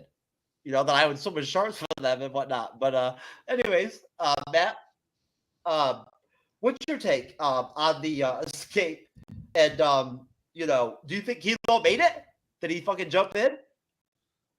Oh, well, I'm sure there's people on the panel here that know whether he did jump in or not. But Oh, I fuck, think I forgot you already watched this shit. My bad. I look, I don't think that's the point. I think the point is that him, it almost felt like the actual act of escaping was not the real point for him. Him getting out was not the point. Him making sure that these people that he'd been with all this time got out, that was the point. So the fact that he has this final hurdle that he has to get over is a bit of irony, really, because I think that was irrelevant whether he got out or not. I think that the thing that is, again, when you talk about the Empire, and we talk about sacrifice, this is another sacrifice. These guys are running at laser shots from the blasters, and they're going against them with wrenches and with nuts and bolts and stuff, is that you see the Empire hiding behind the door because they're not willing to sacrifice. It's just the difference, you know. They're not willing to put themselves in front of the horde, whereas, you know, the rebellion are willing to do whatever it takes. It's sort of a bit like the Vietnam War. It's like the VC; they were willing to do whatever it took to you know, lay their lives on the line. It was just, and it's just that the Empire aren't willing to really do whatever it takes. Whereas the rebellion, they're willing to put their bodies in front of blaster shots that, sure, they're terrible shots and there's every chance they're going to get missed, but they don't really know that at that point. But then the speech that he gives it sort of made me think of William Wallace and Braveheart, where it's just like he's rallying the troops, and he's done this before. Like, he was Caesar in Planet of the Apes. He knows what it takes to rally the masses against the humans. So, look, I just thought that whole bit was, albeit that it's quite an elaborate plan that happens on the fly. But, you know, I'm willing to run with that. I can suspend my belief on that, and I think that whole sequence is incredible. No, I think that if anything, it does it. And think about it, the Viet Cong, at least, I mean, there were ideological reasons along with what, you know, there were multiple reasons why they were willing to lay down their own lives and, you know, suicide, whatever, to win. These people are fucking fighting for life, for freedom, for survival, for everything, for basic survival, right? Like, that's how fucking deep the Empire is, their darkness, you know? And like, legit, I mean, like, no, I think Kilo, if anything, the only way he could maintain his sanity, right, was to adhere and only think about running with his job, running his shift, and getting the fuck out. The fact that how many days he had left on his sentence. That's what kept him sane from not escaping. Otherwise, he already would have escaped on his own, probably. I think that's what Cassie maybe knew about him. You know, besides the fact that obviously he, you know, because of his position, he knew more about the prison itself or the facility itself, probably, right? Or the logistics or whatever. But basically, at that point, we end up getting the end scene, right, with Luthen, and at that point with Lonnie, where it's very simple. We already basically kind of talked about it. At that point, basically, if I understand this correctly, now please, anybody feel free to point me out if I'm wrong about this. But Luthen kind of lets him know at that point, doesn't he? That like he knows that he's been playing both sides, doesn't he? Mm-hmm. Yeah, like he's aware of it. He kind of has. He kind of has to. He has to give something to get more out of him. Yeah. Yes. Yep. And that's when, of course, then Luthen drops something probably just as profound, if not, maybe a little bit less than Kilo, when he tells him what he sacrificed for the rebellion. When Lonnie asks out and says he wants out, he's done. And Luthen tells him, and this is when he drops the line from the trailer. I need as many heroes as I can get. Right? No, but it's profound what Stellan Skarsgård says at that point when he mentions what he says, what he sacrificed. Everything. He sacrificed everything. He has no happiness in his life whatsoever. There is no joy in his life. All he does is think about the Empire. Right? And and what it's like to live under these conditions. And, I think he's like you, Matt, like you're talking about with Kilo. I think he's very emotive too. I think that with Luthen, there is a sense that he cares about other people too.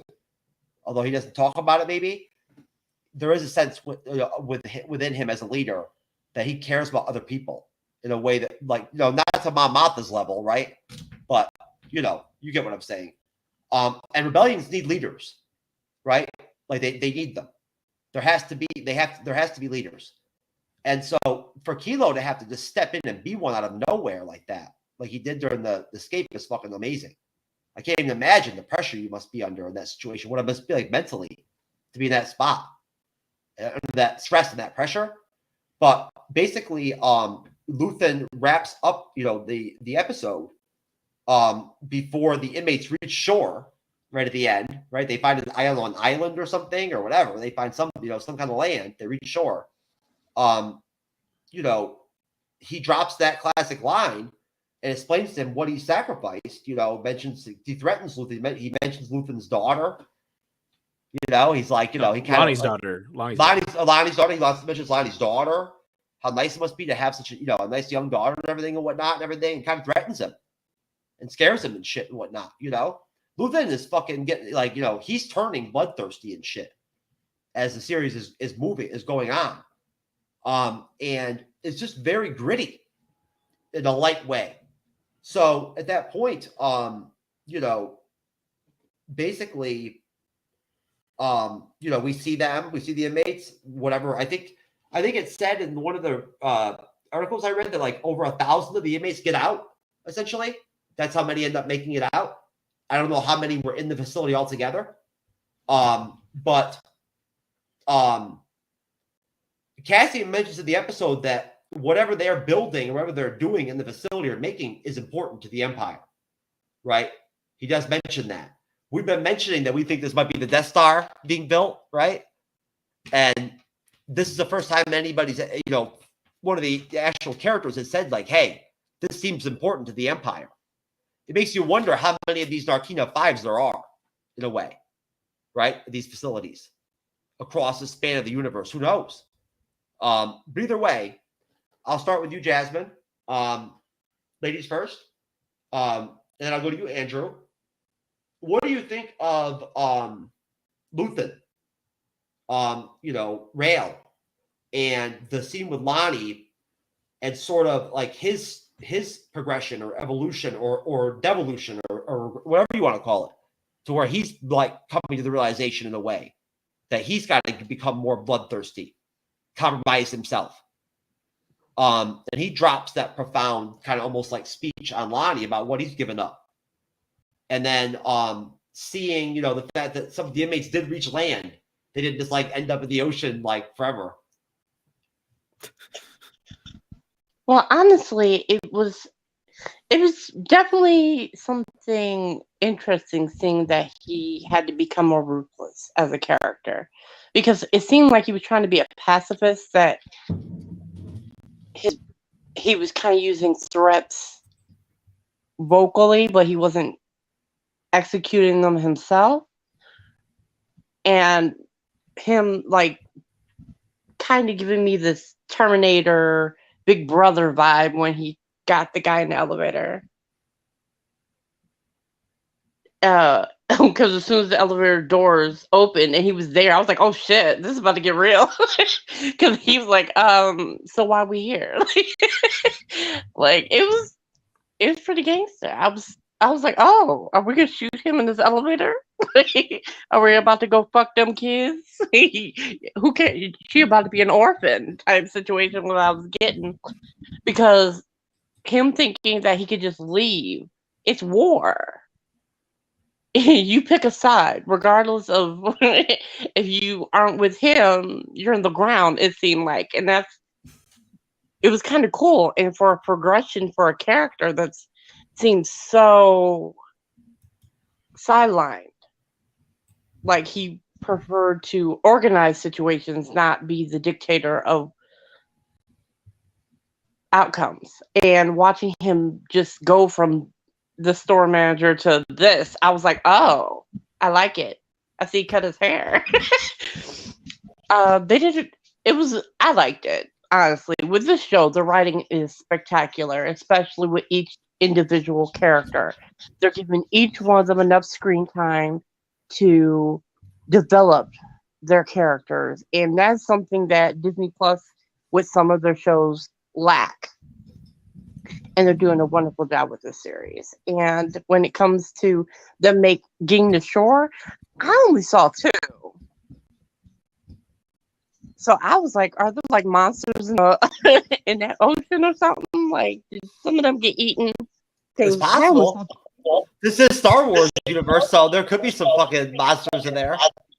Exactly, because I only saw 2 people running on land. So I'm like, unless they died in some desert on land somewhere. It definitely. Did you say Universal, Jeff? No, I said universe. Yeah, you said universe. Okay. It's the echoing. Oh, like Universal. No, you know how Jazz likes to always make sure that I echo at the end of the episode, like you know. Bite me. But definitely, I am amazed at how the episode ended beautifully. It definitely made me just want to binge more. I was like, should I skip 2 more episodes so I can watch this? Binge them? No, you know, and in a way, it contrasts to me on Sunday. We were talking about MCU Phase 5 and everything and whatnot, and street level heroes like Daredevil, right? The Punisher, like Spider-Man. You know, the new spoiler we're hopefully to get in Spider-Man in the next trilogy. You know, Back to New York. You know, your neighborhood Spider-Man. You know, type Spider-Man. This is like a microcosm. It's like a very bare bones display, as opposed to the grandiose stuff in the films in Star Wars, right? Of displaying the rebellion, right? It strips it down. And again, this is the beginning, right? So it's a good point to do it. But it really kind of, in a way, I'm actually being serious at this point. No, it boils it down and makes it really connect more on a human level. Instead of like blowing up whole planets for the Death Star, we've got inmates fucking getting shot left and right, you know, just to fight for their fucking lives against tyranny, against oppression, right? Pure tyranny, pure oppression, you know, forced labor, slavery, basically. This is some nitty gritty shit, man. Like, you know, and I think that there's multiple aspects of Andor that stand out compared to other aspects of Star Wars or other productions that are different. But I think for me, this episode, what I really got out of it was the fact that they humanized even more than I thought was possible in the series, the struggle of the rebellion versus the Empire. The attack was the epitome of it, the core of it, I think, the essence of it, when it boils down to it, if that makes sense. But Andrew, your thoughts, sir?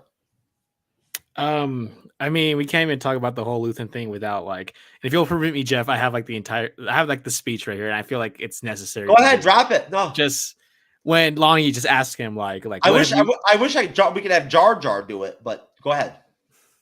Like when Luthen, I mean, Lonnie asked him like, what is he sacrificing, right? Because he's like threatening him with his family and stuff. He says, calm, kindness, kinship, love.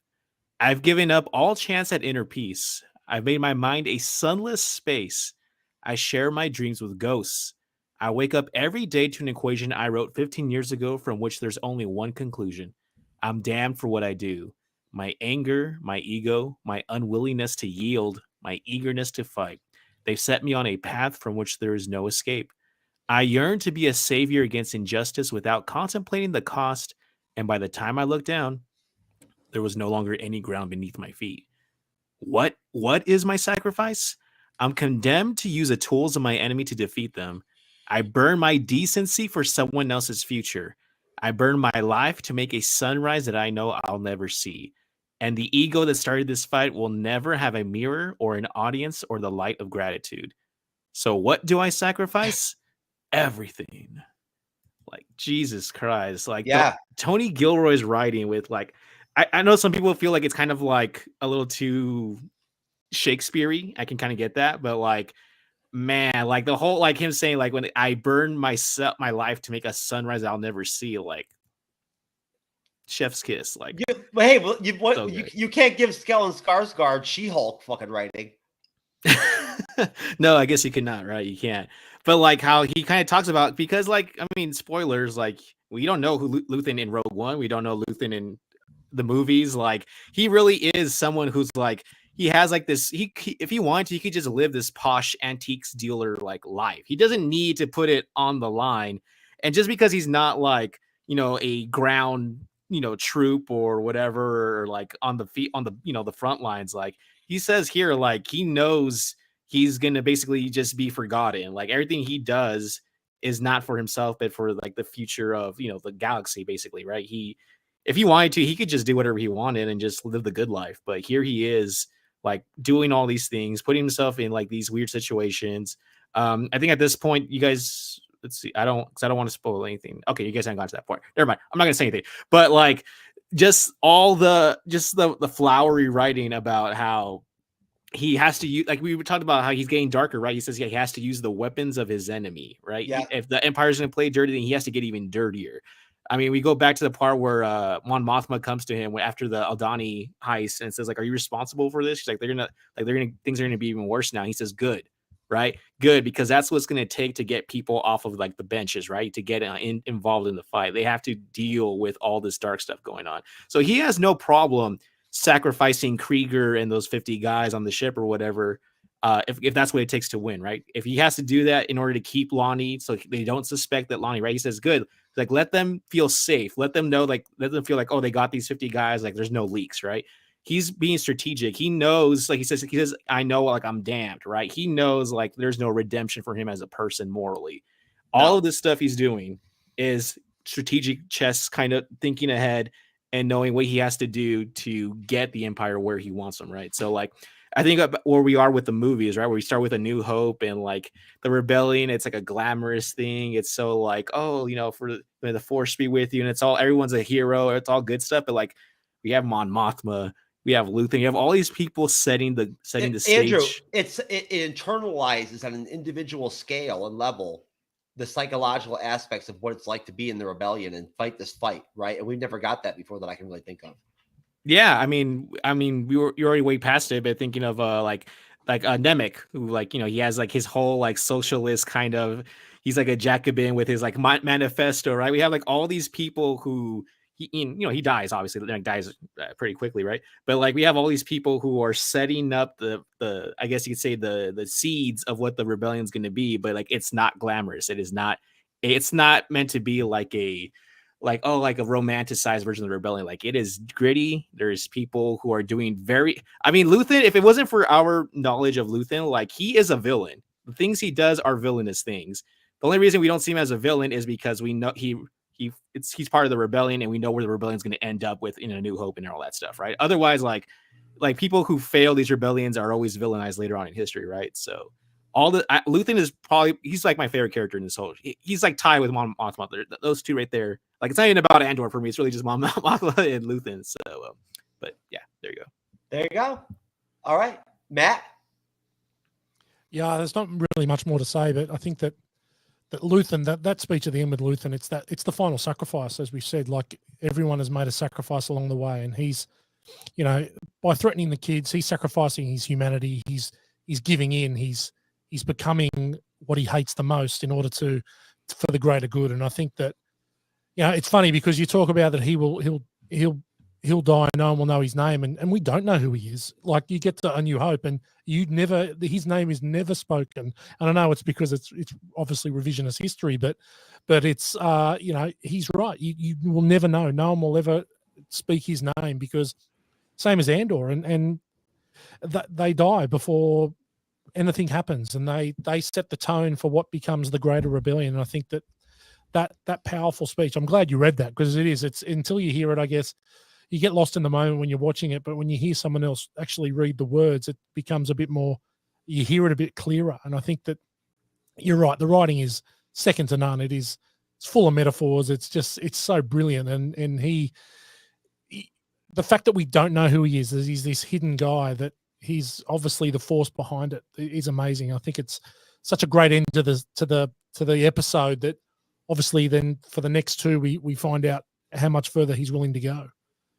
Yeah, just great. Well, no, Matt, I mean, look, I'm not the type to exaggerate. When I put up that graphic that said that Andrew was an excellent contributor on the panel, that wasn't bullshit.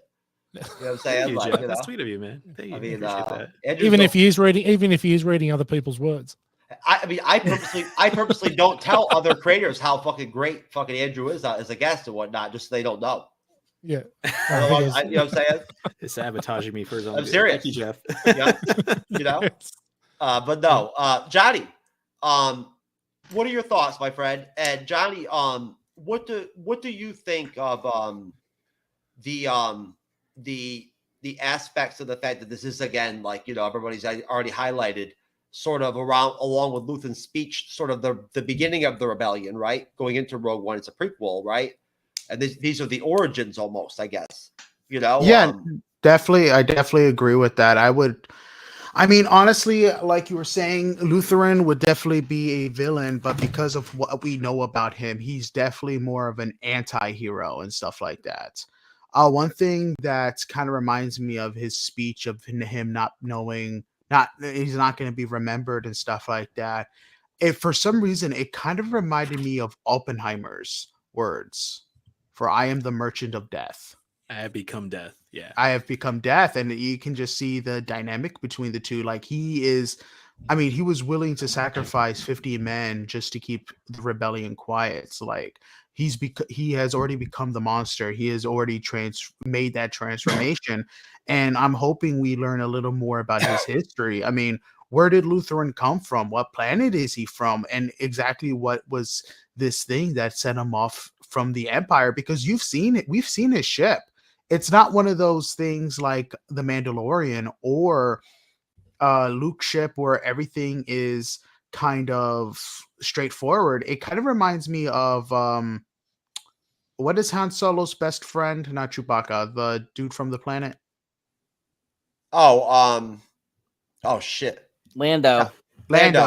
It kind of reminds me of Lando's ship in the Solo story, where of course he had the robot and stuff like that. Like he has a personalized robot that's able to switch and come up with stuff on the flight. That's not cheap. That takes ingenuity, and that takes a lot of stuff. So I'm very curious to see what set off. I would love to see something that sets off Lutheran, and going with the grittiness of the rebel.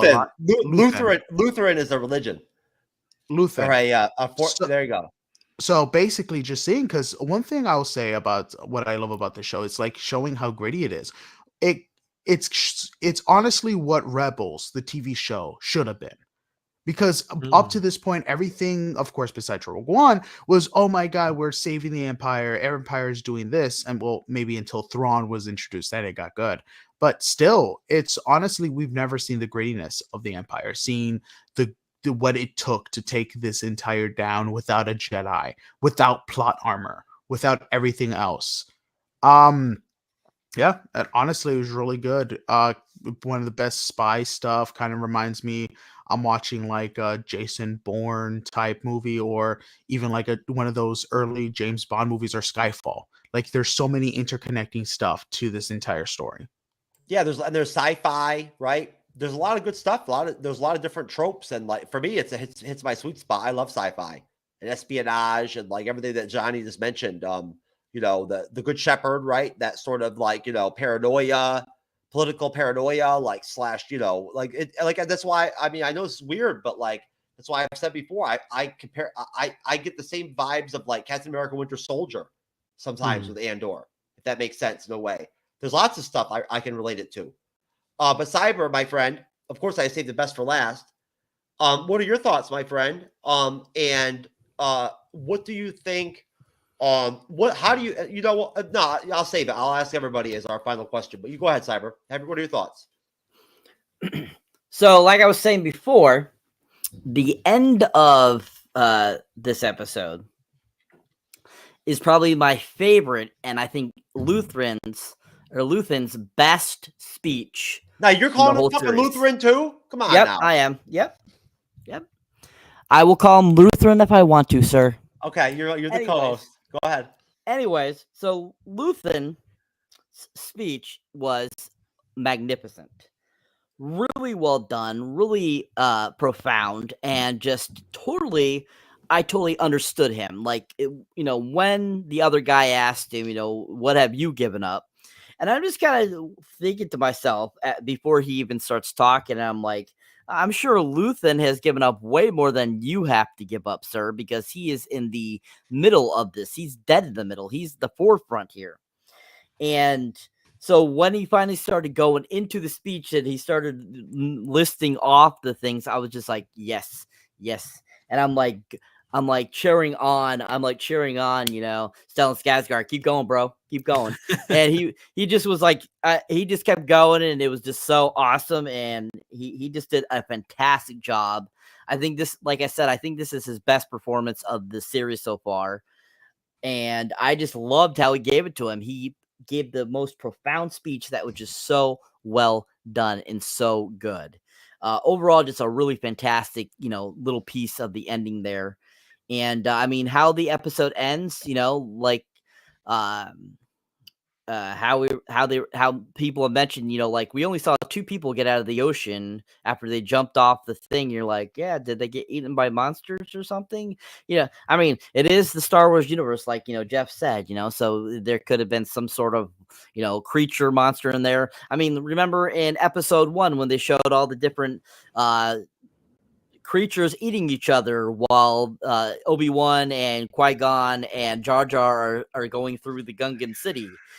Yeah, they keep eating each other. So I mean, there could have been anything in that sea there. So I mean, There's yeah, always a bigger fish. Bigger fish. Yeah. So I mean, anything could have happened to those others, but maybe they just hadn't gotten out yet. Who knows? We don't know. But I think how it ends is pretty decent, pretty well done, and I really enjoyed it. I thought it was overall a really great ending to an episode. Yep. It was almost as epic as the ending of The Night She Outdone Me. You know what I'm saying? That was a real epic, profound, you know, final stage there of my cherry getting popped there by fucking you know, green skin fucking bitch ass fucking manhandling She-Hulk, that motherfucker. You know what I'm talking about? I mean, seriously. But anyways, you know, either way, Jessica Gao, of course, is going to be on the panel next week, folks. Just so you know. But no, what I wanted to ask you guys, the last question was simply this. Basically, do you think that this series is like award worthy or whatever? You know, like does this? I mean, we all know how even like I don't know how the Emmys are compared to the Academy as far as how they treat different like sci-fi superhero trope type stuff. You know how they kind of, you know, shy away from wanting to nominate Marvel stuff and whatnot, you know, at times with certain things. Do you feel like this is of the level of quality and whatnot in acting and whatnot in production. The directing is absolutely great. I mean, I think the entire production is excellent. I don't see any holes in this at all. I'm no professional, but you know, do you think this is something where this series should garner? Has it already? Do I not know about it? I mean, should it be award nominated or whatever? And I'll go to you, Johnny. Yeah, no, definitely all the way. All the actors, especially Skarsgård, I think he should definitely be nominated. The guy who plays Andor, and if anything, maybe for best cameo, Andy Serkis, or like guest character or whatever, because both of them all blew me away. And whenever they start giving out these awards, actually, have any of them been nominated at all, or no? Okay, here we go. I got it right here. All right. Here we go. We've got Andor has been nominated as one of the best drama series of the year, and its lead actor Diego Luna has landed a Best Actor nomination as well in the TV categories at the Critics' Choice Awards. Let's see. Best drama, that's going to be really tough. I mean, you had Andor and House of Dragon the same year. Yeah, this is what it's competing against. Bad Sisters, Better Call Saul, The Crown, Euphoria, The Good Fight, House of the Dragon, Severance, and Yellowstone. So definitely the hard hitters are definitely going to be Better Call Saul, House of the Dragon, probably. And it's good. That's going to be a tough year. Dang. I can sense it was just great to be nominated speech coming. Yeah, honestly, if I'm going to be truly honest, I would say House of the Dragon would definitely win. It says in this article, this is the first of probably many award bodies to mention Andor among their best of the year picks. So I'll keep looking on here. But what are your thoughts, Jazz? You know, obviously there are other award shows that have not happened yet, or other stuff that hasn't been done. Do you feel like the caliber of Andor is at the point where they should be? These, possibly maybe Diego Luna should win an award for his acting in the series. Honestly, I do think they need to give them an award in general when it comes to the show, the cinematography, the instrumental music, everything all around. They should get an award for something. It is magnificent. This is like the one Star Wars show that they've put on Disney Plus that isn't built off nostalgia when it comes to the Star Wars franchise. This is something that feels like it's its own contained element and is telling a fluid story that is both engrossing and enticing and thrilling. Because this episode in itself gave me just goosebumps, chills up my spine, just on the edge of my seat the whole time. And just all together, just watching all 3 episodes together. Just imagine if I watched this whole season all the way through. They definitely deserve all the flowers, all the awards for at least something when it comes to what they've produced here. Diego Luna was nominated for Best Actor in a Drama Series by the Golden Globes. So yeah, the show has already gotten significant recognition. I mean, obviously, I had no idea about that. I'm sorry I wasn't already didn't come into that knowledge coming into the question, guys. But basically, who he beat. Well, this doesn't say who wins, but it says in the category he's competing with Jeff Bridges from The Old Man, Kevin Costner from Yellowstone, Bob Odenkirk from Better Call Saul, and Adam Scott from Severance. And also now, and I guess this probably doesn't surprise me, but the score has also been awarded. The guy that did the Nicholas Bertel that did the score, that composed the music for the series, received a nomination for outstanding score for a television production.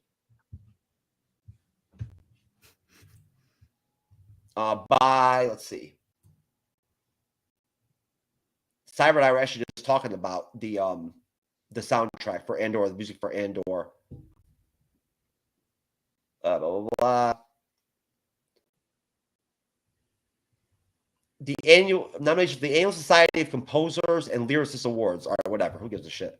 So Andrew, sir, what are your thoughts? Do you think that Diego Luna? I mean, I personally thought, if anybody, I thought that the O'Reilly chick should have got nominated for something. Well, like it's cool seeing Diego Luna get nominated for this, just because like he's a Mexican actor. I'm Mexican, so I've been aware of him since I was like probably in middle school. He's been in a lot of like stuff that I just grew up around, like Carambola y Tu Mama También, and like other kind of dramas, very like dark dramas. I don't even think this is his best acting. I think he's done better acting in other movies that I've seen him in. But I do think he definitely deserves some recognition. Probably I would have preferred it for like some of his other earlier stuff, but he's really good in this show. Back to Genevieve. Like I say, like Skarsgård and for me, those are the stars of the show, even though the show's not named after them. I just think how Genevieve plays like this very very confident woman in an extremely vulnerable situation. I mean, she's in the heart of the empire right there on Coruscant. She is like, she has that great line about like, as long as people are distracted and looking at what she's doing, like they don't see like the knife, that she has to their throat or whatever she says, right? I can't remember the line exactly, but everything she does, like whenever it was her kind of scene, where one of her scenes came up during the show, like I was just like honed in. Like I'm just like this is so much fun to watch. And then I forgot who mentioned about the Bourne Identity, but earlier I looked it up. Johnny. The Tony Gilroy, he did write all 4 of those Bourne movies, so that makes a lot of sense. Like the guy knows how to do drama. He knows how to get a good balance of suspense, action, and drama into his films. And so I think Genevieve definitely, she's not the lead character, I guess. That's why Diego Luna got the, that category. But I guess best supporting, maybe I think she definitely deserves some recognition. If not her, between her and Skarsgård, I don't know who. That's like an even tie for me because they're just both phenomenal. But that seems kind of like a snub to not have either of them for anything. Did you want me to add on to any of that, Jeff? Hey, you said brother, my name? No, sir. You could talk. You had at it, brother. Whatever you want to say, you say it. Oh, no, I just heard you say Johnny, so I didn't know if you wanted me to add on or whatever. Oh, I wanted to know if you wanted to join me for the. Oh, I'm sorry, Joe. I wanted to ask you if you wanted to join me for the free 5 o'clock free crack hour tomorrow. With Tyrone Biggins, we're gonna do like a trio group thing. That's because somebody mentioned Bourne Identity. He said, "Oh, Johnny did." Gotcha. Okay. Anyways, no, and Matt, I'm gonna make sure that I invite you to Tyrone's next $500,000 crack party. Okay, you'll be my guest with me. But no, I mean, the thumbnail is her. I made the thumbnail with her just I thought she looked amazing. The way they dress her and whatnot in the episode, she looks stunning at times to me. Anyway. Her her wardrobe throughout the show just looks so like it looks like fashionable but futuristic, like spacey. I'm like, she has like a classic. So cool. She almost has like a classic 1930s, 1940s, 1950s vibe, like with her height and like her build and everything and whatnot. She has like a very old fashioned type of attractiveness or beauty, I guess. But Cyber, my friend, what are your thoughts on the the nomination perspective or the award with Andor? I mean, in all honesty, I think majority of the stuff that they usually pick usually doesn't deserve to be picked, and then most of the stuff that should be picked doesn't get picked. So I mean, Andor, it doesn't surprise me that it doesn't have very many nominations all around. And that's just pretty common for films that are either a comedy or a sci-fi. Those 2 sections are usually always left out of any award ceremony or any shows that, are action based. And, I'm even surprised that Diego Luna got anything or, anybody else got anything else from Star Wars got nominated at all. So that's wonderful that those at least got nominated. But I think for most part, I'm not shocked that we don't see very many of it. So, they do deserve more, but what can you do? Yeah. What can you do? That's right. Now, Matt, what are your thoughts? And Matt, obviously, just to change things up a little bit, I guess, they didn't win anything, obviously. I mean, they only got nominations. Diego Luna did not win his nominations or whatever. None of they didn't win on any of them. Matt, going back to what you mentioned earlier, digging deep a little on that, in comparison to the other stuff that Star Wars has come out with, especially in like the last, I don't know, I guess 15, 20 years, right? 10 years, 15 years. This is like, what are your thoughts, I guess, on just, this different direction? Right. To go, with a series like this is a prequel to Rogue One, which I thought was a great movie, a really, really great movie. Do you think this will impact how Kathleen Kennedy and and Disney view the future? I think that the thing I like the most about this is that I feel that Star Wars may have been pandering to the lowest common denominator for such a long time, and I think that. This is the first series, and I think that what Jazz says is really right. That it's the first series that hasn't relied completely on nostalgia to draw us in. I think what's really drawn us in with this one is that it is this underbelly and something that we've never seen before. And I think that they need to. I think what the Lucasfilm need to realize is that we're okay if we don't. We're okay with original stories. We're okay with it being a bit darker. We're okay with it not being about Skywalker or Han Solo, whatever. We're fine with that. But just give us a story that we can sink our teeth into. And I think what they've done here is they've given us something that is an original story that's gritty, that shows us the underbelly, that shows us that, you've got to be the snake to fight the snake. It shows us that it's not all, rainbows and lollipops. And I think that just that grittiness is perfect. Just trust that we're going to be there, that we're Star Wars fans, and that maybe by not having it about selling merchandise and about having it aiming it at 8 and 9-year-olds, that us guys that are 40 plus can still watch Star Wars and love it, and we're gonna eat it up no matter what you give us, as long as it's quality. And I think that what Tony Gilroy's done is give us an adult show with adult themes that's not just a Star Wars film like this. I liken it a bit to The Dark Knight, where The Dark Knight was just Heat with a guy in a mask. And I think you've given us that crime film there. And I think that what they've done here with Star Wars is you've given us 3 days of the Condor, but it's set in space. And I think that's what I wanted to see. The set production, I love it that we're not green screen anymore. That you can tell they're real sets. That they're when Luthen's walking through those alleys to get to. When Lonnie's walking through those alleys to get to Luthen, that's all you can tell. That's real. You can tell they've built those sets, and I think that's what I love. And if you just cut the bullshit, and like Mandalorian, I love Mandalorian. Mandalorian is probably my favorite, and that's probably because of the nostalgia side. But this has just taken that, but just to another level. And I think the realism in this is, if they stick with this, then they won't go wrong. Okay. Andrew and Johnny need to dip out and whatnot and everything. So I'm gonna let you guys go ahead and head out of here. I want to thank both of you. Johnny, thank you for coming on.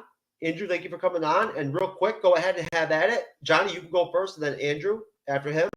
Please feel free to go ahead and plug away and whatnot and everything before you take off.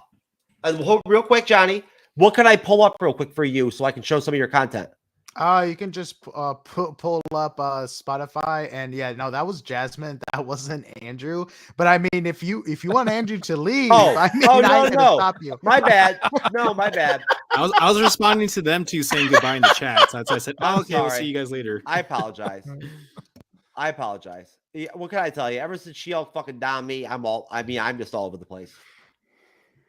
What can I? But yeah, Spotify, Fuent Chat with Johnny Fuent. Okay.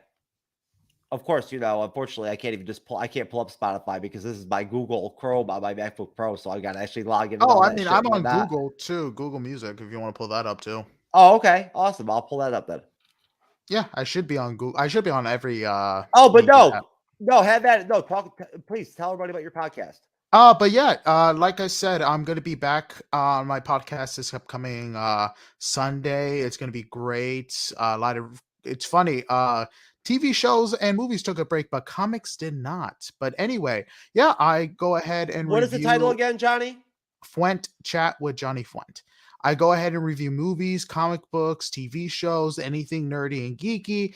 I go ahead and let people know about my opinions. And again, they're just my opinions. And yeah, just go ahead and just talk about stuff. I break down reviews, and I'm on 31 episodes, going to be on 32 this upcoming year.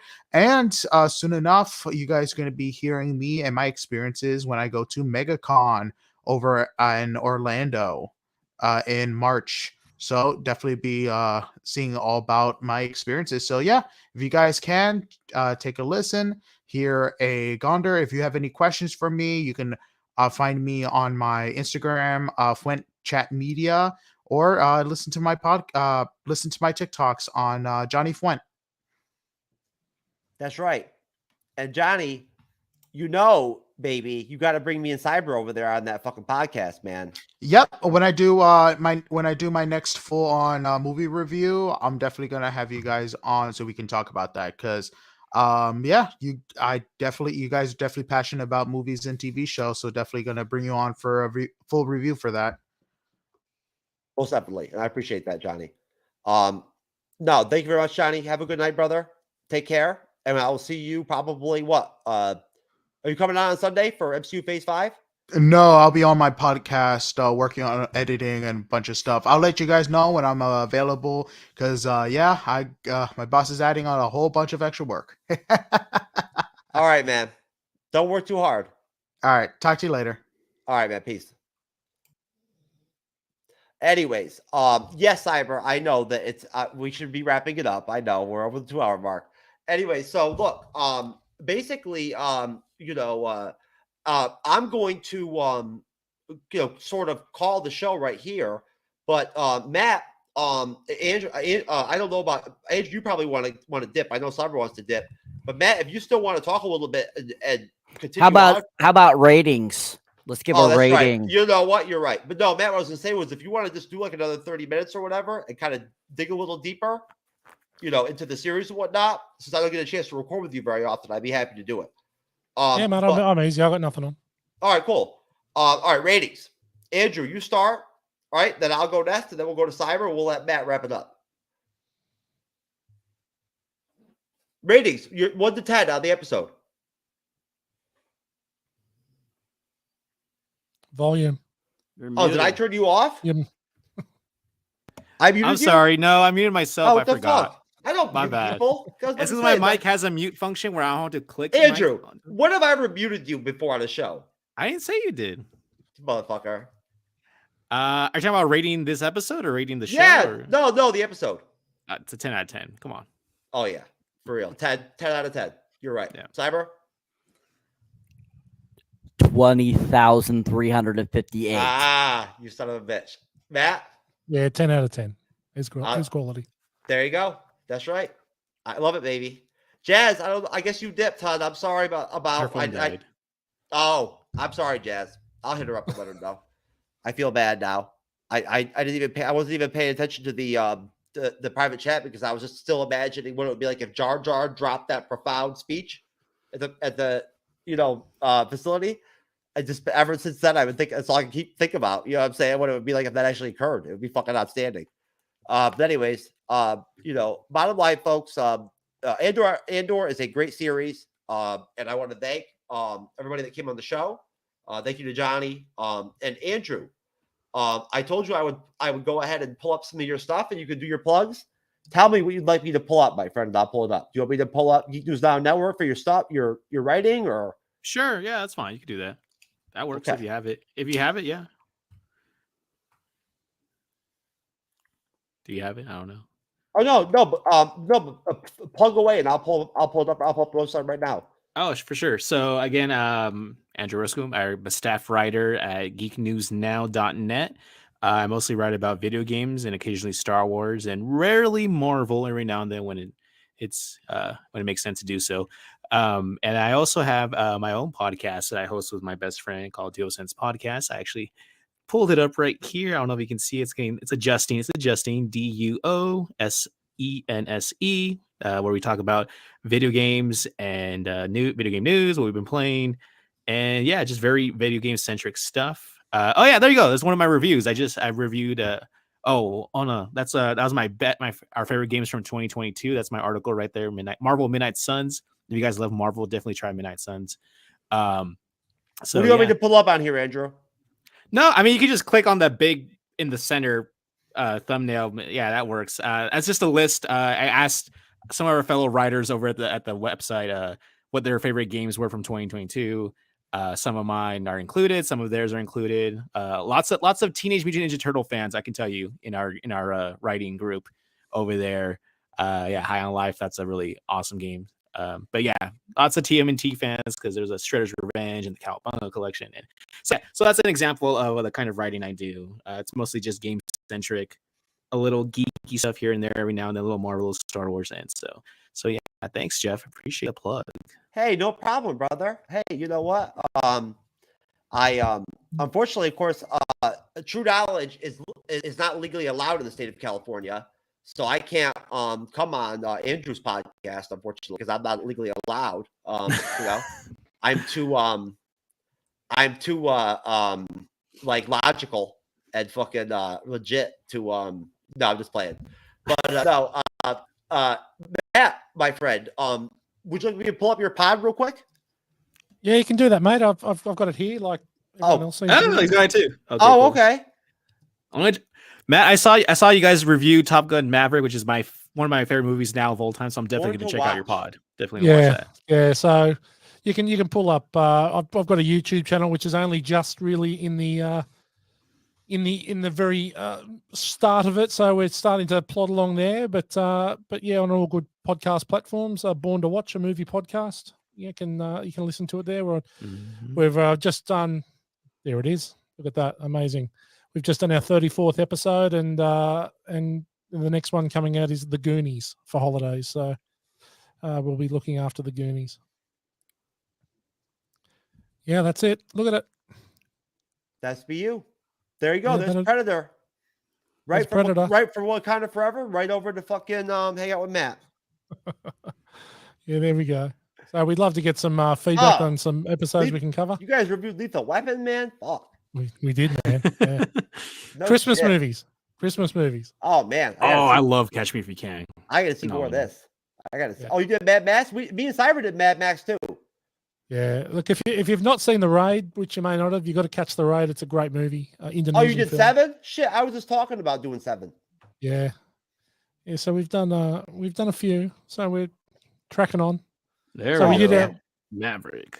So our very first episode was a Maverick instant reaction, which we completely fucked up the sound, and we had to go back and do another second recording of it the next day. So it was hard to kind of like how I fucked up our baby reactions. Yeah, that's why I can sort of feel your pain, mate. I get it. Yeah. I just blame the production team. Unfortunately, the production team's me. You're never going to be able to understand my pain, brother. I was fucking not only caused to have permanent erectile irreversible dysfunction in my penis due to She-Hulk episode 7, I then was downed by She-Hulk that one night. Right? So, like, dude, you have no idea. Like, I mean, you know what I'm saying? I'm like, I have PTSD and everything and whatnot. It's haunting. They're pegging out there, Jeff. They're pegging out there. You know? They fucking got me, man. Fuck, yeah, I'm telling you. No, but you know what? One thing about this really cool about ANDOR 2, it's not woke. There's not one fucking inch of wokeness up in that bitch. None. You know what I'm saying? I'm telling you, that was Jar Jar. He was the shot caller on that. But no, Cyber. Cyber, did you already hit 500 subs? Have you checked? No. My bad. Still one to go. I left Jar Jar a voicemail to subscribe to you, but he must have. He's already subscribed. What are you talking about? No, Cyber, please, sir. I'm going to pull up your YouTube channel right now. Shamelessly plug away so we can get you up to 1,000 subs. Yes, sir. So as always, if you enjoy me here on the MCU's Bleeding Edge, you can definitely check out my solo content under Cyberneticshark under YouTube, Instagram, TikTok, Facebook, all the places you can think of. As you can see, I'm currently at 499. I'm only one away from the magic 500, which I was looking to aim for the beginning of this month. And so you guys have all been awesome. I appreciate it. I have more reviews and trailers coming for you guys. My Violent Night reaction or movie review will be up and within the end of this week. You'll also be seeing my Spider-Man Across the Spider-Verse trailer reaction as well, along with my review of Halloween Ends. In the near future, you'll be seeing a review of the Christmas movie, The Better Watch Out, which I actually watched this past Christmas, which I had never seen it before. Fantastic film. If you have not seen it, definitely check it out. As you can see, my little shorts, I've been currently doing the Ernest movies, so keep your eye out for those little shorts. And yeah, let's keep going, people. You got me to almost 500, and once we hit that 500, let's go for 1,000 people. So I want to thank everyone for subscribing. You guys rock. That's right. And Cyber was also fucking down by She-Hulk too, but unfortunately, she was too tired out from fucking manhandling my ass. So he just got like some weak shit. You know what I'm saying? Yeah, he got that. Oh my God, Jeff. I got the fucking real deal shit. You know, real deal. The fucking I got the fucking blood sport of the fucking knob, right? Yep. I like how Cyber inserts himself. Like I see, like in every one of those thumbnails, there's like a little bit, there's a little Cyber if you can find him. I was having a chuckle. Oh my fucking God, man! I'm telling you. I told Cyber earlier, but he tells me he's almost a 500 subscribers. I'm like, well, dude, I promise I'm gonna go right out and find some random fucking crackhead and see if I can get him to make a YouTube account so he'll subscribe for you to get to 500. Cyber, did I not say that, brother? Yes, you did. That's exactly what I said. That's right, folks. I am true to my word. True knowledge, baby. Where do you think that was inspired from? There you go. So, anyways, well, you know what, folks? Unfortunately, I can't show you any of my any of the individual content I've been making. Number lately. 500. Oh man, there you go. There you go. But Andrew, thank you, brother. You know what? Huh? Yes, sir. You saved me. That's dope. That's dope, sir. You saved me for that fucking make me hang out with. You saved me for to go hang out with a crackhead. So you know, I mean, fuck, man. What are you talking about? You already hang out with the crackheads. You never know what you're gonna get with a crackhead, man. You know what I'm saying? He always goes for the crackheads. He's friends with Tyrone Biggums, and they go to the 5 o'clock crack giveaway every day. Tyrone Biggums is actually fucking like the normal version of crackheads. Like, to be honest with you, like the good version. The real life version is like very hit or miss. It's like one day you meet a crackhead and they're like fucking fine. Then the next time you meet them, they're in like a different reality than you are. You know what I mean? Like, you know, it's very interesting. But you know, anyways, that's all what people tell me. I would never know that from personal experience myself. I have no idea. But anyways, no. So Cyber, my friend, like I was saying, I can't, of course, show any of my individual content I've been making lately because it's very personal, you know, and so you know, it's all very private. I can't be. It's beyond YouTube's. That'll be our pay-per-view status type content. I'm saving it for that. So you know, let's just say that it's for our Patreon or our OnlyFans that's coming soon. It's very connected to like Caged Heat. You know, it's like a prequel to Caged Heat. Right? Prequel. Oh. Yeah. That's right. With men that aren't like the ones on She-Hulk. That's it. But anyways, so Cyber, Andrew, I'm gonna respectfully let you gentlemen go if you want, or Andrew, do you want to stick around and fucking talk some shit with me and Matt for a little bit? Sure, that's fine. All right, you know what, Cyber, my friend, I'll talk to you soon. And yes, I promise, you know, when my energy's up and I'm feeling it, I will go out there and fucking I'll get you up to 750 just on straight crackheads. You'll see. Awesome. Right? There you go. Awesome. Well, nice meeting you, Matt. Good to see you again, Andrew. I'll catch you guys later. Oh, and your green screen looks fucking great as usual, brother. Thank you. Peace. See you, bud. Bye. That is the best fucking co-host in the fucking land, baby. Right there, folks. Just so you know. That is my guy.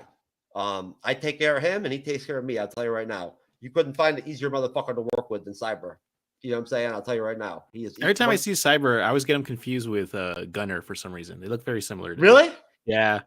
Until he opens his mouth, I'm like, oh yeah, they sound nothing alike. Gunner's busy. Shout out to Gunner, man. Gunner's busy. He's doing a bunch of different podcasts now and everything and whatnot. I've only recorded with them probably once in like the last, I don't know, fucking 4 or 5 months, 3 or 4 months. You know, so I'm not even sure if he's even going to come on. Like, we're going to do our ranking shows soon and stuff like that and whatnot. There you go, folks. We are going to be. I mean, we're not getting a Marvel Disney Plus series until Secret Invasion, probably. I'm thinking. I believe in like either late March or April, early April. I think is when we'll get it. So at that point, you know, we're not going to have any other than Ant-Man Quantumania. That's going to be it for Marvel, for MCU until then, which is good, I think. But in the meantime, of course, folks, we are doing on Sundays at 7 p.m. Eastern, 4 p.m. Pacific. We're doing a Phase 5, Phase 6 preview, and it's probably going to span into February. We're just kind of, you know, doing as much as we can per show. Keep it kind of under 2 hours as it is Sunday. And Renee and I are helming that. And I've actually made Renee, Loki's mom, a special guest host for the Sunday shows. So there you go. Once again, we're all about equality, ladies. And Renee has definitely earned it. She's earned her spot.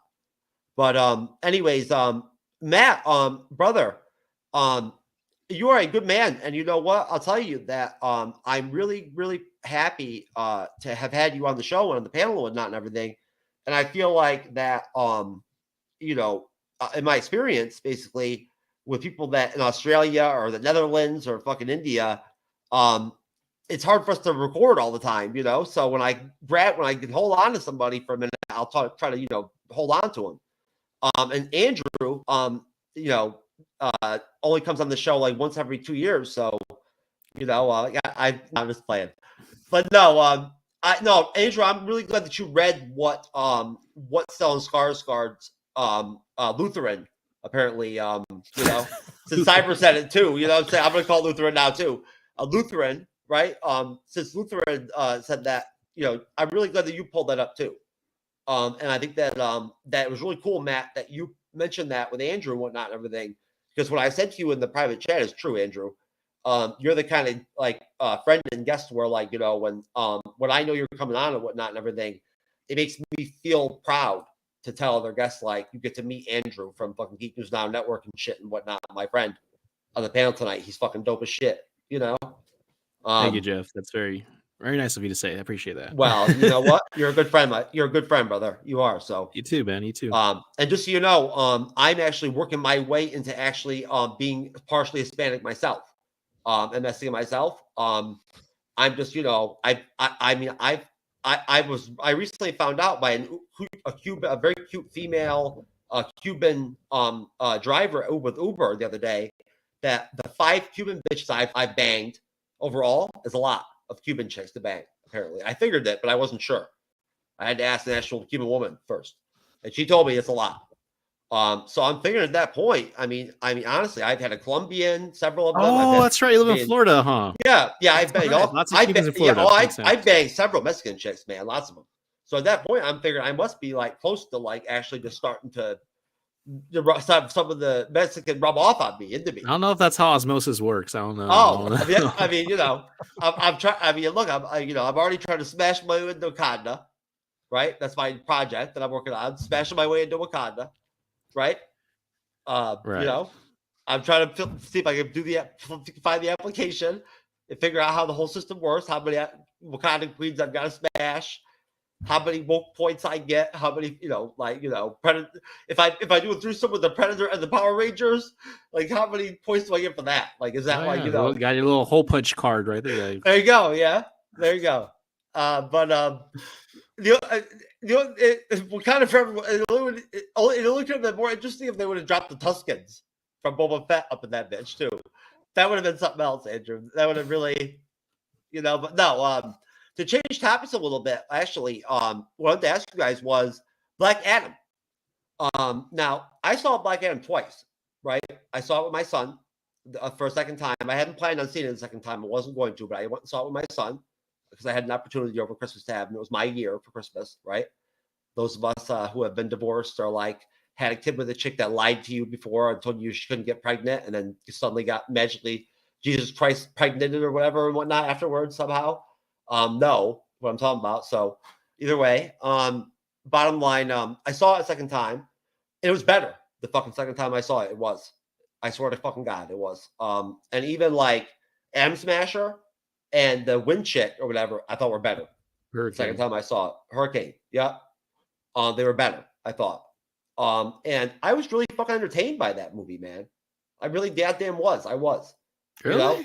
I was freaking entertained as hell as it. Dr. Fate was fucking awesome, dude. Yes, he is. You know Yes, what he I'm saying? was. Oh, are you kidding me, dude? Pierce Brosnan Brosnan fucking just killed it, bro. Yeah. Him and Hawkman just fucking killed it. I mean, they were like the movie. Great chemistry, those two. Yeah. They balanced out fucking The Rock as Black Adam to where like that was the movie. That's what I'm not a hero. Yeah, you know, like so like 5 or 6 times throughout the movie, I'm not a hero. Nah. We get it, Rock. We get it. You're not the hero. Yeah, I mean seriously, why would fucking Black Adam give a fuck about? Pretty sure that's not written into his contract. No, though. no. So no. So I mean, like no. I'll let you guys talk about Black Adam, of course, but. So we know Guns obviously with DC now, and you guys know all the drama that's going on with that, and you know whatnot and everything. We'll see how that ends up going, right? But Matt, you know, I'll ask you first. You know, I never had a chance to talk to you about it. But what did you think of the Batman with Pattinson? Yeah, I really enjoyed it. I thought it was good. I don't know if we need any more Batman movies for a little while, and I was very skeptical at the start. I thought that Robert Pattinson might have been a poor casting choice, but I thought he did a pretty good job as Batman. I thought he did a pretty average job as the emo Bruce Wayne, and I think that's more the script than him.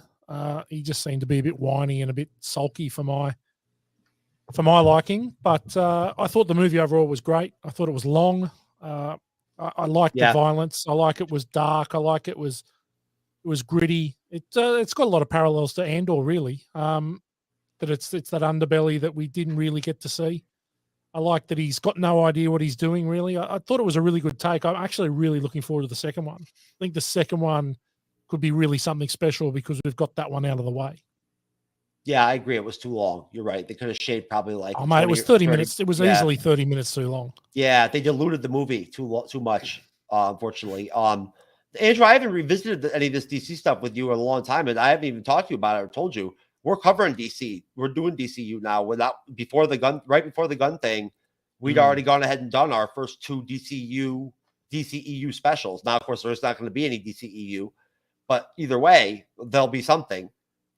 We've done a couple specials and brought in guests and whatnot that are DC orientated, and have the kind of knowledge, the comic book knowledge that Cyber I don't have, with like the Hawkman, for instance, or like Dr. Fate. I don't know his origin story at all. Right. I don't know the extent of like the abilities that the helmet gives you and whatnot and all that, right? But you know, I know what you thought about the Batman. I think, right? I mean, basically, you liked it, right? You thought it was pretty decent. Yeah, I remember there was a period of time where all we did was talk about the Batman, like earlier. Oh yeah, I know. Yeah, honestly, Matt, you would play the trailer over and over. Yeah, Andrew actually had to go see a psychiatrist because I played the Batman fucking trailer so many times, right? That was a lot. It was definitely a lot. It was like it became a running fucking like trope, like on the show. Gag. That like Andrew would come on the panel with other people and whatnot, and I would fucking be wanting to pull. I would play the Batman trailer. People would like fucking start crying, sigh. Like I would just tune out and look at my phone. Yeah, yeah. So no, I was gonna play it right now, but no, I'm just joking. No, but Andrew, what did you think of Black Adam? Man, was it pretty decent? Did it entertain you at least? You know what's funny is if you had asked me this question a week ago, I would have been like, I haven't even seen Black Adam, Jeff. But over winter break, I just went back to work today. We had a couple of weeks off. I saw it, I want to say last Friday. I watched a whole bunch of movies. I watched Babylon and Glass Onion. And for some reason, against my better judgment, I'm like, you know what? That Black Adam movie's been on HBO Max for a while. Like, I should probably check it out. I was just bored, Jeff. I was just really bored. So I'm like, let me check it out. And I was like, okay, we're doing the whole thousands of years. We're doing the whole exposition thing that every superhero movie, like thousands of years ago, there existed this great kingdom. It's like, oh man, come on. Okay, whatever. And we do the same thing as Shazam. Here's the little kid helping out the other character, just like Shazam has his friend with the crutches, and I'm just like, oh, we're doing this thing again, like the powered character and the non-powered little friend trying to show him the ropes and everything. I'm like, oh, come on, man, I could do better. And then like how they just drop like the Justice Society of America is a thing that just exists and apparently has always existed, and we just never mentioned at this point. Like, here's Amanda Waller being on a first name basis with these guys, like the way she is with the Justice League, and it's like, oh, glad they exist now, or always have, whatever. But like, I kind of rag on the movie, but yeah, Pierce Brosnan as Dr. Fate, and I forget something Hodges. I'll pull it up right now. Alden, it begins with the A. I think it's Alden or something like that. Yeah, something Hodges. Who's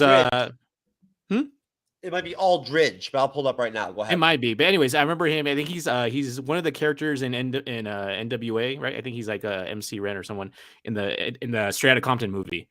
But anyways, yeah, I liked him as, I don't know anything about Hawkman. I was like, I don't know if he's true to Hawkman, but I liked his kind of pragmatic Aldis. Aldis Hodge. Okay, there, Aldis Hodge. Okay, I liked his character. I thought he was kind of, I mean, he's not remarkable or anything. He doesn't like stand out. He's kind of just like the voice of reason. I kind of liked him. The way he interplays with Pierce Brosnan and like the whole like what did you see? Like, they you could tell like they're veterans, like they've been through this kind of thing over and over. So that was one of the best parts of the movie for me, was their relationship. Yeah, they kind of made it feel more grounded. Like, okay, I can believe these two guys have been around for a while. But then being kind of like, we're gonna get Atom Smasher and Hurricane, and it kind of just like, oh, like I wasn't really feeling them. The Rock, I like The Rock as a person. I don't think he's a good actor. I was reading this article about how who was this? Some famous director said that like, but Batista is probably the best wrestler turned actor, and I think that's true. Do you think he's better than Jean-Claude Van Damme as an actor, or is Jean-Claude better? I don't think he was a wrestler, was he? No, but what do you think though? Because we were talking about kickboxer and fucking Bloodsport, me and Matt earlier and whatnot. So I'm just wondering. I'm just mixing it in now. Oh god, get the tissue, motherfucker. I just think about Bloodsport and the whole like the when he gets like the powder thrown in his and he's just like freaking JCVD. It's the kid that plays Jean-Claude Van Damme in Bloodsport as a kid. Is the worst actor in the history of actors. I don't know. He must have done some bad things to get that kid, because he is shocking. It's embarrassingly bad. You have to go back and watch Whenever I think of that movie, I just think of the guy like, America A-OK. Oh my god. A-OK. I swear to God. I don't think I can You Frank Dukes. I can't review that fucking movie. I can't do it. I can't do it. Look, Jeff, you got to revisit it. I've got some homework for you for this week. I can watch it, but I cannot review it. I can't fucking do it, man. Mate, we had so much fun reviewing it. Oh my god. But back to the original, back to the topic at hand. The Rock, I don't know. I know he was involved. He was mostly in charge of a lot of the decisions on that movie. But hey, he's better than he was fucking back in the fucking Mummy franchise movie he was in or whatever. He was fucking really bad then. True. Well, I mean, that's like his first movie, so yeah. But the generic villain, like here's like the counterpoint to the same hero with the same powers, basically just inversed or whatever. Oh yeah, that shit was stupid as fuck. It's this weird giant demon dude, and with whatever like, the fuck, who knows? Pentagram and everything. I was kind of just like, oh man, like this is it wasn't great. I don't. The only redeeming qualities are probably just Pierce Brosnan and all this. Other than that, I was kind of like yeah, there's a reason why I didn't see this in theaters. Yeah, they must have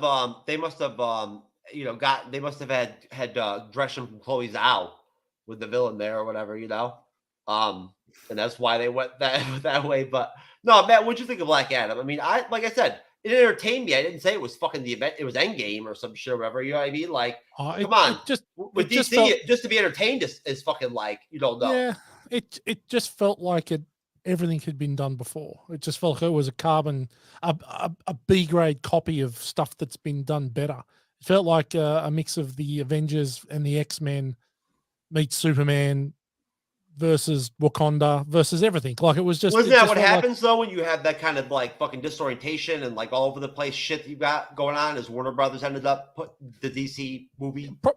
Well, apparently so. I think with look, Andrew, I don't mind The Rock either. I think in his, in the right movie. I thought he was great in the Jumanjis, and I actually really quite enjoy those movies. They're not bad. Watching with the kids, and I think if you get him in the right movie, I think the issue with The Rock is that he's become bigger than The Rock. So he, and it's quite obvious that now, and you use the Fast and the Furious movies that he's in as well, where he can't be shown to be vulnerable. He's got to No, be some people the actually want him strongest. to become president. There's actually people out there that will tell you they want him to become president.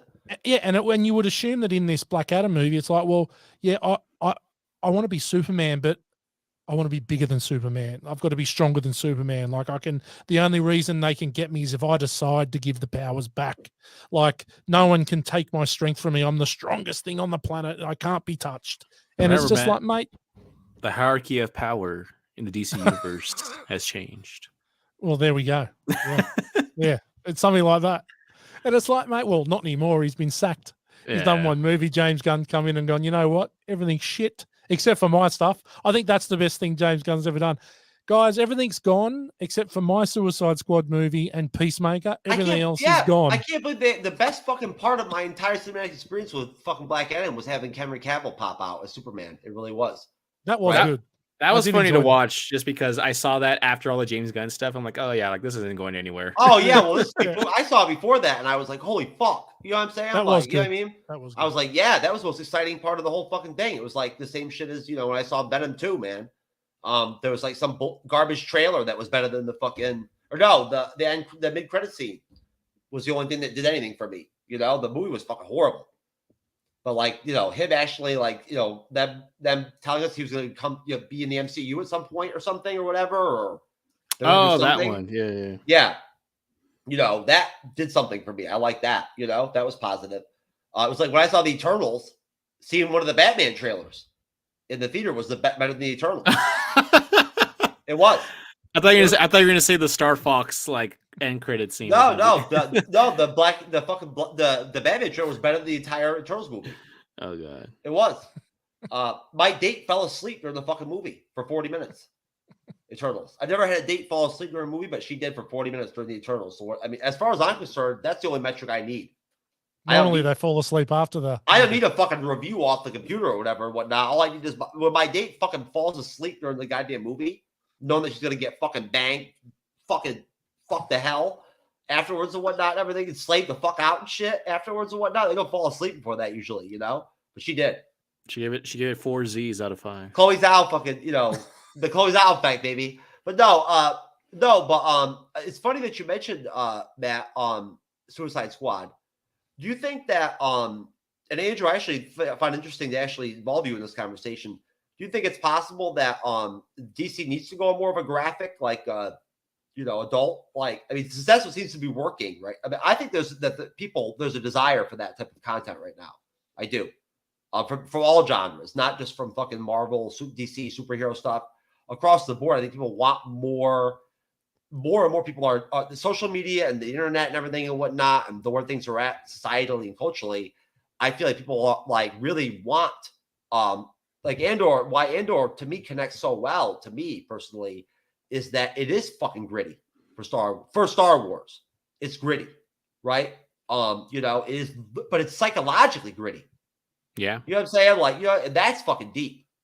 Like I can see why some people out there don't find Andor good at all. They think it's boring or whatever, because you've got to be a fucking thinker. You actually have to be intelligent, right? And have watched films and watched TV shows to have experience with movies and whatnot in TV to know when you're seeing something halfway decent.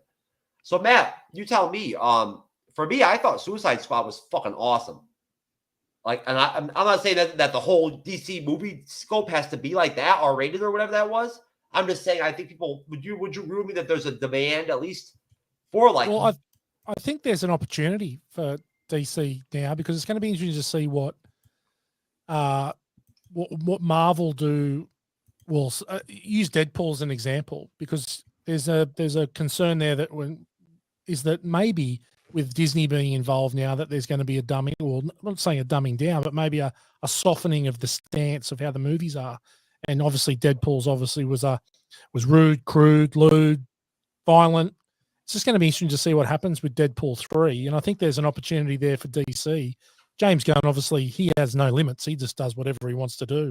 And if there's a chance there for DC to do something more like Peacemaker and Suicide Squad, then I think there might be a chance that they could be quite successful. I think that my feel on the DC universe is that there's no real stakes. Everything seems to be some alien or some spirit or something. I think that what happened with Marvel is that they've sort of semi-grounded it in some sort of realistic environment where the stakes seem real. Whereas with DC, the villain's always some, I don't know, like there's just some alien or some monster or something that we just look at it and go, well, it's green screen, it's a CGI, and it's the same thing every time with DC. It'd be good to see them do something different. I think that's why I really enjoyed. I thought Peacemaker was excellent. I thought that was really, really good. And if they could do something like that, where it's more earthbound and really, well, when I say real people, God, we're talking about superheroes, but like a bit more human, then I think that might work for them. What they're doing before just doesn't work. It hasn't worked. It's quite obvious, which is why they need to come through and restart again. But the Snyder Cut was good. Which one? The Snyder Cut was good. I like the Snyder Cut. I thought that was pretty decent. Yeah, but mate, it took 4 hours for it to be decent. I still haven't seen it. I still haven't seen it because it's 4 hours. You didn't see it? And oh it's man, 4 hours, Jeff. 4 hours. And I got to say, I didn't mind the Snyder Cut. It actually made, but it is scary that it took 4 hours to make that movie make sense. Well, the trailers were fucking awesome.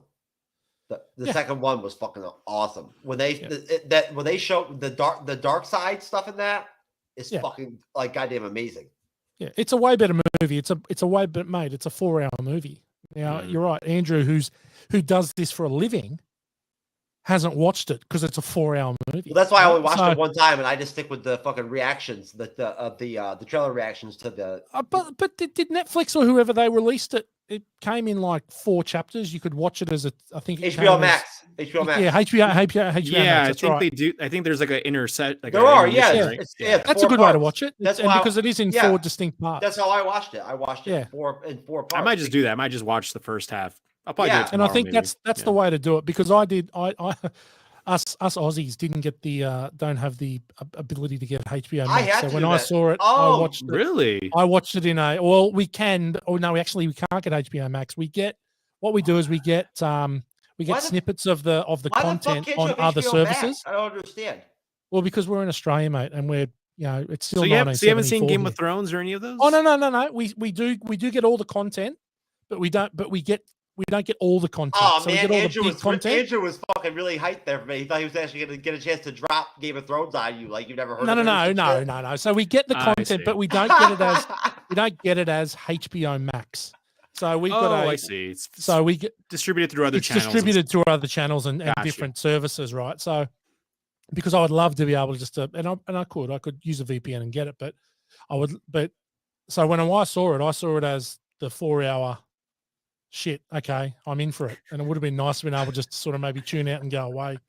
I couldn't fucking do it, man. It was brutal. It was pretty. Well, I couldn't believe I got to the end of it. I go, fuck, that's 4 hours of my life just gone. Yeah, because that just ruins the fucking whole thing. Because like at that point, like by the time you get to the finale or the conclusion or whatever, like the final battle type part, you'd just be fucking like, come on now. You know what I'm saying? Like I'd had a couple of naps. How I felt how I felt when that one chick a couple months back gave me a tooth job for the first time in my life. Instead of a blow job, she gave me a tooth job. That was the same thing. You know what I mean? And I just want to make it clear, folks. I'm going to be making sure that I buy the rights to that term, because I came up with that tooth job.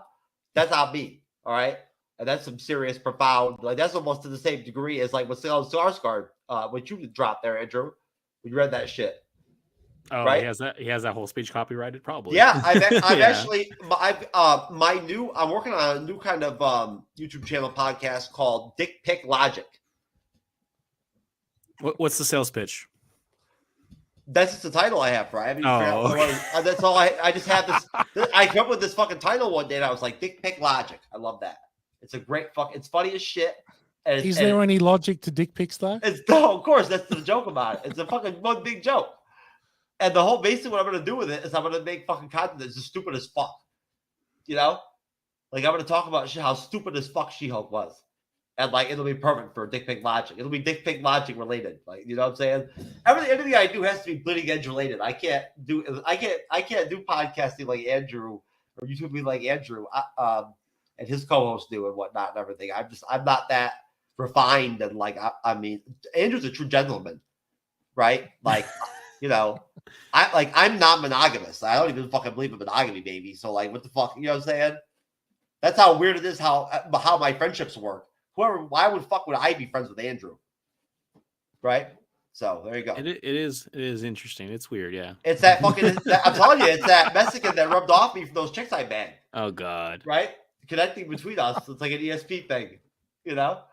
But anyways, the Cubans, you know. But anyways, bottom line, which I will say this about this, you know, guys. As far as Cuban chicks go, they're most of them are sexy as fuck. But as far as how they are in the bedroom, they're boring as fuck. They really are.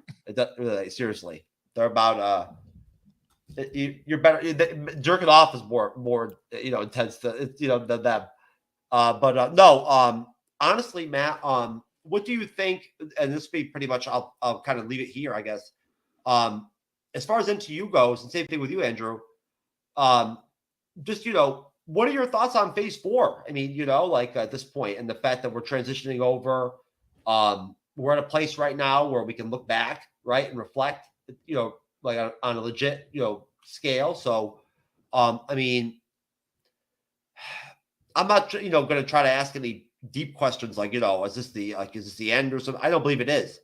But, you know, what would you say? What are your thoughts on Phase 4? I guess, you know, overall, like, you know, looking back at it, I see it as like an experiment, right? Yeah.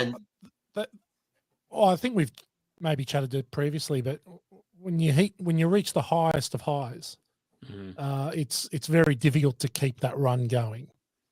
And essentially, I think that they've got some work to do. Like you can't be top of the pops for. Did they forever. like overdo it? Did they overblow it to the point, Andrew and Matt? You first, obviously, but Andrew, this is why I want you to bounce off Matt. Do you think that at this end game they let it go too big, like it built up so too big to where like at that point, that like with me, like me personally. It never even occurred to me after Endgame that there would be a drop off or like a neutral period or whatnot. I knew there was going to be change and we're going to lose actors and characters and actresses and whatnot, right?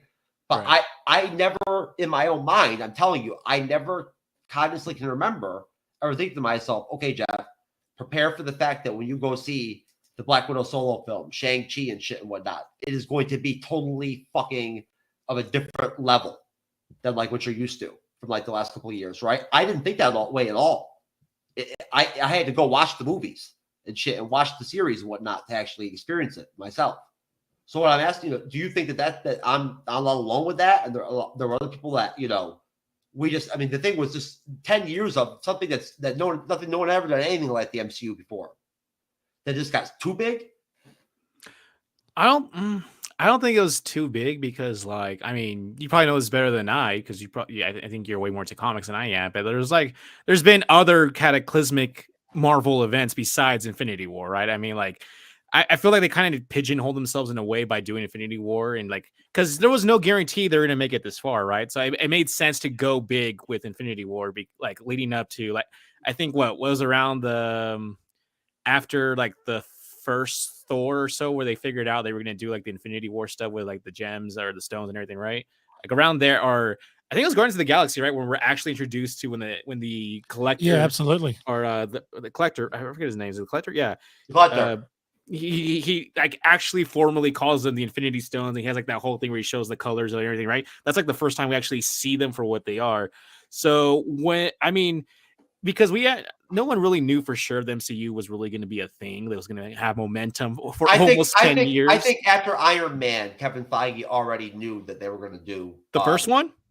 Yeah, after the first Iron Man, I think Kevin Feige and his inner circle already knew that the plan was going to be to go ahead and bring Thanos in and whatnot and everything. They didn't know they were going to do Infinity War and Endgame, but they knew that the end goal was going to end up being a Marvel Cinematic Universe of different phases at that point, and that they were going to end up having it lead into what in the comics is called the Infinity Gauntlet. Well, I remember interviews I read, they didn't know that until after Iron Man 2. That's when they knew. Okay. After Iron Man 2 is when they're like, oh, we're going to actually do this thing with this connected, like all of these things leading to the first Avengers film. Once they did Iron Man 2 and they saw the reaction, like we're still going strong, that was when like the Thor and all that stuff finally like gel. Like officially they had like the plans announced. Well, yeah, because they were borrowing money to make those first couple movies. Yeah. So back to the original question, though, I think that they knew they had to do Infinity War because like that might be the only way. I mean, that might be the only chance they would ever get to do something that big on that scale, a 10-year lead up. It. Yeah. I mean, after Infinity, after Endgame, I think most people kind of knew like it's going to be a while before we can just. It's like you're going down on a roller coaster, and it's like it's going to be a while before you build up that crescendo again, right? To get up that momentum. You got to kind of start all over, right? Your players are scattered on the board, and it's like, okay, like how do we, introduce these new characters while still allowing? Oh, I knew that. Yeah. Oh, yeah. Most definitely, I did. Right. So, I mean, we already know, right? We already know where Avengers is going, where we have the Kang Dynasty and Secret Wars, right? Secret Wars is like one of the most other famous like comic book events, right? So, it seems like they kind of written themselves in a corner where it's like, how do you top Endgame? It's like, oh, it's introduced like multiverse. Let's add like more stakes where it's not just this universe is at stake. Now we have other universes at stake, right? So they had to kind of up the ante, so to speak, right? With Kang and his his time travel and all that stuff going on, Conquerors and stuff, and all these variants of I forgot the actor's name already. I'm blanking. Jonathan Majors, right? Jonathan Majors. Yeah. And we're heading towards Kang Dynasty. And then we're gonna head into Secret Wars. What that's gonna be? Is that gonna be like the 1980s Secret Wars or like the more recent one with? Oh, they're gonna drop Dr. Doom into the MCU here soon. He's gonna come. Oh, I hope so. I really hope so. Me too. I was hoping really they were gonna. What do you think, Matt? I was hoping they were gonna have him in Wakanda Forever and like a mid credits or something like that. Yeah, I think they're saving him. I think he's the ace up the sleeve. I think Really? they're gonna save him. You have to introduce him with the Fantastic. I think Four, they need him. I think they need something like him. Nah, but wait a minute though. Don't you honestly? Kevin Feige has been very consistent that he wants to like do different things differently, right? Like he said that before openly, publicly, that he doesn't want, like with the X-Men, for instance, he has made it out there and said way back, years back, that like his plan was to have a separation of time between the Fox films and what MCU actually, because they knew when they'd be able to buy the property, be able to use the X-Men again. It was a time thing, right? A contract type issue, when they'd be able to actually obtain the rights to the X-Men again. So, Matt, do you think that, like, for instance, I guess with Phase 4, of course, you watch She-Hulk, right? Everything and whatnot. You saw Wakanda Forever. Things sort of kind of, I don't know, went in a sort of a rough direction there for a minute. There were good parts of Phase 4, right? Loki was great. And I'm really pumped about Loki Season 2. I really am. Right. So my question would just be, I guess, just did Phase 4 really bother you? Like, do you feel less optimistic about the MCU now because of it or whatever, or are you still good to go? No, look, I'm not less optimistic. I guess Phase 4, we just had to become a bit more realistic about what the expectations were like, and it just couldn't continue. It was necessary. It was almost a necessary. It's a necessary lull. They've got to start again. And if we recall back in 2008 when Iron Man came out, it was 2008, wasn't it? I think it was. Yeah. Yeah. Like, I didn't even. Yeah. You're right. Like, I'm not a big comic guy. Like, I haven't been big into the comics, but so for me, Iron Man was just that 1970s, 80s cartoon where it was just frame, and Captain America was the same. So for me, I didn't even see that for probably 6 or 7 weeks in the cinema. And when I saw it on my own. So I had no expectations. 40 or 50 minutes in, I'm going, this shit's going to change the world. And I walked out of that cinema going, I've just seen something that is just ultimately special. But I never knew that, all those years later that we'd be talking about the greatest decade of cinema dominance from a studio. Did you see the original Avengers film in the theater? Yeah, absolutely. I was well in after the first Iron Man. I was first day every movie that came out. I was first day, and sure, Iron Man 2 was a bit of a blip, and so was a couple of the Thors. And I love Iron Man 2. What was the Avengers like in theater? Because I didn't do it. I saw it on TV with my family. It was amazing. It was amazing to see them come together. Was freaking incredible. I know. It was. Yeah, freaking incredible. And look, I think we would be naive to think that they can continue on that, upward trajectory forever. Like there's going to be what's happened now, and I think they've got to try something new because they can't that's been done now. So you've got to now Mhm. try and reinvent the wheel essentially, and not completely. And I think they may not have tried to completely reinvent the wheel, but they're definitely trying to reinvent the wheel, and they've got to start again essentially from scratch. And that's what they're doing. And I think that it's going to take some time. And there's been some misses. There's obviously been. Could you call Phase 4 a complete miss? Probably not, but there's definitely been a lot of misses in Phase 4. I think without question, Andrew, you would agree with me that everything that came out that we after the pandemic, WandaVision, the Black Widow, everything that came out was under such fucking scrutiny, right? As much as we all love the MCU, right? There's that fucking expectation of this almost beyond perfection level of fucking like, entertainment almost and connection, and like there's so much different superlatives and adjectives you could throw in, right? I mean, honestly, the whole entire premise of me starting the MCU's Bleeding Edge, Andrew, was because I had been doing political content for 3+ years straight, every fucking day of my life. You know what I'm saying? That explains so much, Chef. Yeah, and like as an open conservative, right? And I was on fucking platforms every day, 17,000 to 1. People fucking calling me every name in the fucking book every day. Oh, no wonder you're so traumatized, man. You guys just straight fighting back and forth, yelling at people and shit and whatnot, like straight up. Like, you know what I mean? Like that's what I did for years, man. And so you know what? After the election, I was like, I'm done. I'm out. I fucking was done. I stopped being the conservative voice completely. Yes, folks, I'm revealing for the first time on the MCU's Bleeding Edge history openly that I am the conservative voice. If you can just fucking find me very easily on any platform, if you just hashtag conservative voice or capital TCV, that is me. And yes, true conservative.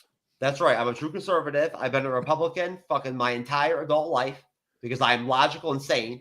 Is that where true knowledge comes from? Are you getting the whole origin story here? Anyways, no, I'm not going to tell you. We don't have time for all this to fit it all in. All right, I'm already long-winded enough as it is, Andrew. I didn't know this is Jeff Phase 1. No, I didn't know there was a Jeff prequel to all this. I started the MCU's Bleeding Edge because I was so fucking sick of ideology causing fucking hatred and like disjointedness and fucking like negativity.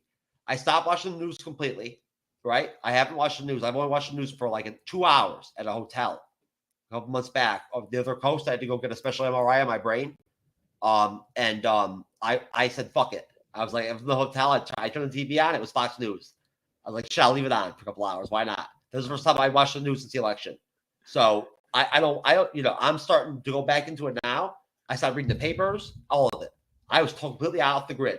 And I just dived right into the MCU's Bleeding Edge. I came up with the title in less than 10 seconds. And I was like, you know what? What vehicle can I use to bring people together so I can record with other people who are fucking like leftists and shit, like socialists or whatever and whatnot and everything. We can still even like each other and like be friends and shit and whatnot, and just fucking is above ideology, right? Like we can even talk about politics and whatnot and talk about serious shit, but at the end of the day, we'll still be okay. And I was like, oh, I'm Marvel, MCU, that'll work. I already been covered anyway, you know what I mean? Just as a side thing, my focus is politics, economics. And then the politics sneaked into your Marvel. No, so I started the MCU's Bleeding Edge, right? There you go. And that, and you know what? And my goal was achieved because you know what? I have recorded with straight up fucking socialists. Straight up, I have. And you know what? I consider them friends. I do. This is funny, Jeff, because like I'm 32. I don't know if you knew. I'm 32 years old, and in my early 20s, I was. Oh no, Andrew! I thought you were like 47.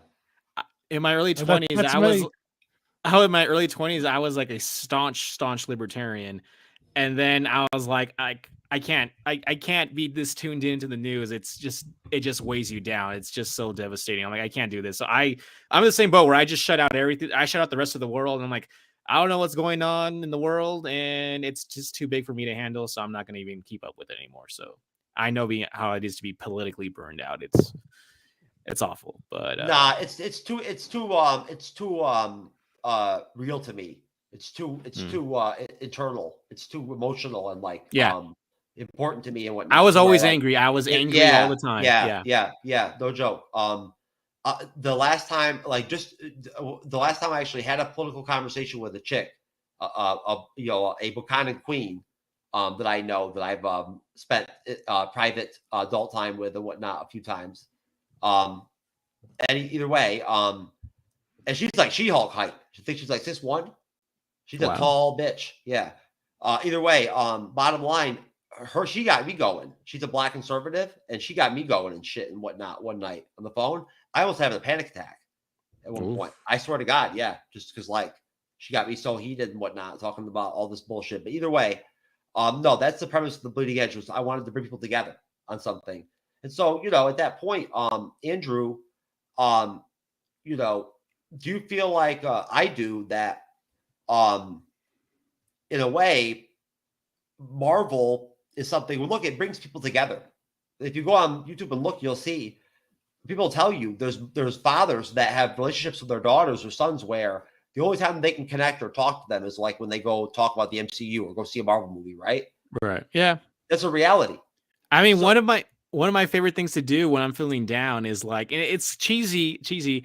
I look up Marvel live theater reactions. Me too. I'll look up Endgame reactions or No Way Home reactions, and it's just like it's a very cheap, fast and easy. Andrew, you just solidified our bromance, bro. So like a quick like dopamine fix for me, just to kind of like to experience those moments again, like through the lens of like another theater somewhere else. I do that, and that like and then yeah, you're right, Jeff. Because okay, a lot of people. Well, maybe not a lot of people, but a lot of people like in the film industry are kind of just down on Marvel because, they're taking away like, oxygen from like other creative movies and stuff. I mean, like, I think we are kind of starting to see the Marvel kind of dip a little bit. I mean, like if people make movies that are of quality and entertaining and whatnot of any genre or trope, not just that, they'll do fine. Sure, I mean not just that, but like I mean this year, like the top two highest earning movies aren't even like Disney. I mean, well, that's not true. Avatar is Disney, but they're not Marvel or Star Wars. It's Top Gun Maverick and freaking Avatar. And we had Thor: Love and Thunder come out. We had Multiverse of Madness. I think there's one more Marvel movie I'm blanking on. I could be Black wrong. Panther. Which one? Wakanda, right? Forever. That's right. And those three came out this year, and they're not even the top two earners of the year. So like we're kind of starting to see some people. I think there is some kind of like a little burnout, a little bit, or maybe people are just biding their time. Maybe it's just not a good time for the movies, I guess. But people are biding their time for those big like Avenger moments or those Avenger like capstones at the end of the films, right? But I do think there's a reason why Marvel films have been dominant for over 10 years, right? There is something here about having a shared universe where like even people who aren't comic fans, like I don't really follow comics. I mean, probably Archie comics were the only thing I read when I was a kid. Like people who I know people like my mom or like my dad who like they don't really watch movies, but like when the Marvel movie drops, like they go to the theaters for that, right? And they're not even like comic book fans, but they just know that Marvel is the zeitgeist, right? Marvel is the in thing, right? So I think there is something there. I think there is like a bit of Marvel magic in like everything they put in, all the effort. Chloe's out. Okay, I don't. That's why I'm an MCU fan right there, baby. Oh, okay. I wasn't sure where you were going with this. That's right. Yeah. And then that too. Those are the two main reasons why I became an MCU fan. Brie Larson is awesome in Scott Pilgrim. Okay, I blame the writing of Captain Marvel on the writers, not on her. But I didn't even know it was even possible to have an ass that was actually not even like had a slope to it or whatever. Or I mean, okay, I lost my. Talk about a bad hair day. How about a bad ass day? That was a bad ass day for Captain Brie, baby. You know what I'm saying? Mm-hmm. What do you think, Matt? I mean, was Brie Larson like is she like a hero to you, Captain Marvel? I'm joking. I'm joking. She's not very well liked, is she? No, she's not. And I don't know Brie. No, I'm sure. I don't know Brie Larson personally. I just make fun of her. Andrew knows. It's an inside joke. Another inside joke. It's a thing. Andrew, you saw I got the Captain Marvel poster, right? I see it in the background. Yeah, I got it. Yeah, I got it. It's an inside joke. I bought it just for people like Andrew. That's why I got it. That what, Jeff? So that you see it up there. No fucking that. I fucking can't stand Captain Brie. I think Captain Marvel is fucking goddamn the worst MCU movie ever. It's fucking terrible. I blame that on the writers more than her, but it's the only time that Samuel Jackson is good in every fucking movie except Captain Marvel. The writers, Jeff, the writers. Either way, no. Bottom line, no. What I wanted to ask you was, Captain look, I'm optimistic. If the Marvels is good. That's great. I love Miss Marvel. She's gonna be in that. I love Monica Rambeau. It could be a great movie. Who knows? That'd be awesome. If they kill it, that's great. But no. What I asked you was, I guess basically, just essentially, if I can even fucking remember, Jesus Christ, I'm telling you, man, Andrew, I've got to stop fucking going to those 5 o'clock free crack specials with Tyrone Biggins, man. They're really messing me up. But no, if I remember correctly, what I was going to ask you was, oh no, I remember. Did you think we did like our ranking or whatever and whatnot like last year, right? Where we like ranked everything that came out last year and whatnot. And bottom line, my top 5 last year was like WandaVision, the Black Widow solo film, which I'm just biased with ScarJo and like Black Widow. I remember that, yeah. 3, I had Loki season 1. Then I had the Falcon and Winter Soldier. And then I had Spider-Man 3 as 5. And then I don't know. I think the rest of it was like maybe Hawkeye, and then What If. I was heavy Disney Plus, right? And then I thought Venom 2. We threw Venom 2 in there. It's funny the amount of the releases that came out. If you if you include Venom 2 last year, and then you look at what came out this year, and you add in the two TV specials or whatever, it's the same amount. It's 9 in 22 and 2022 and 9 in 2021. Jeff, real quick, I'm gonna have to cut you out because I gotta go. I'm starving. All right, brother. And I can't feel my ass anymore. So all right, brother. All right, brother. I'll talk to you later, man. All right, nice meeting you, Matt. Nice meeting you again. Yeah, thanks, Andrew. See you, buddy. Bye. All right, peace. Anyways, Matt. No, my last question that was going to be was so basically I think I can't remember exactly what the hell I was going to ask you, but I think basically what it was going to be was I was wondering what your thoughts were of like the stuff that has been non-Marvel, like Dune. Did you see Dune? Yeah, I really enjoyed Dune. Yeah, I thought Dune was great. A great movie to see in the cinema. I'm not sure if it really has the same effect at home, but I'm actually really looking forward to the part 2, which is it this year or next year? I think it might be next year. They're saying no. I think they're. I mean, the last time I checked, they're saying it's going to come out this year. Okay, good. Yeah, look, I really enjoyed it. I think that full of some stars. That's no doubt. I think the production, the sets, everything. It felt real. Like I liked it. Obviously, there's an element of green screen, a lot of it, but you could tell when they were in the real sets, and it just makes a hell of a difference. I'm intimidated by the book. I am. It's a big book. It is. I know. Books. Honestly, that's the thing. Is that like? And honestly, I'm blessed. I couldn't read for years, really. After my brain injury, I couldn't read at all, and that was actually one of the few things that really did bother me was not being able to read. That bugged me. I didn't like it. It was just overloading neurologically for me. I couldn't get through a whole page of a book, but I can read now. But still, like it's just fucking huge. You know what I mean? Like it is imposing almost. I mean, shit, when I was a kid, like I read like War and Peace and stuff like that and whatnot. When I was like a young, like 12, 13 years old or whatever, I read fucking books like that. But no, the last question I was going to ask you was, so what grade would you give your experience as a guest on the MCU'S Bleeding Edge? This will be my new survey I'm going to do, with my guests or whatever and whatnot. What's the grading? Is it 1 to 10? Did it live up to the Bleeding Edge like title, or was it not Bleeding Edge enough? Or no, I thoroughly enjoyed it. I think it was a lot of fun. It's good, different people, different points of views. Hey, you did it well. Listen, that's one of the cool things about the MCU'S Bleeding Edge, Matt, is that we when you come on here and whatnot and collaborate with us and with me, you meet other creators all the time, right? Like every time you come on, you're meeting new creators and whatnot, and hosts and co-hosts on other shows and whatnot, and TikTokers and live streamers and whatnot, and it's just constant, right? Because I make that happen. We do collaborate constantly. Yeah, so excellent. for me, I love it. And I know that you have a job and whatnot and everything, and and responsibilities and whatnot. I don't have. You don't have the time I do to just reach out to other podcast hosts and YouTubers all the time and whatnot, see if they want to make content with you and all that, right? But no, I'm very happy and we're very honored to have you on and whatnot and everything. And I promise you, I'll make it up to you on the Bambi reactions. You know, I'm telling you right now, I will. I'll figure it out. I promise. No worries, mate. I trust you. I know it just sucks because like that's the thing with the reactions is like they're only authentic the first time when you watch the song, you see the songs. You know what I mean? Yeah.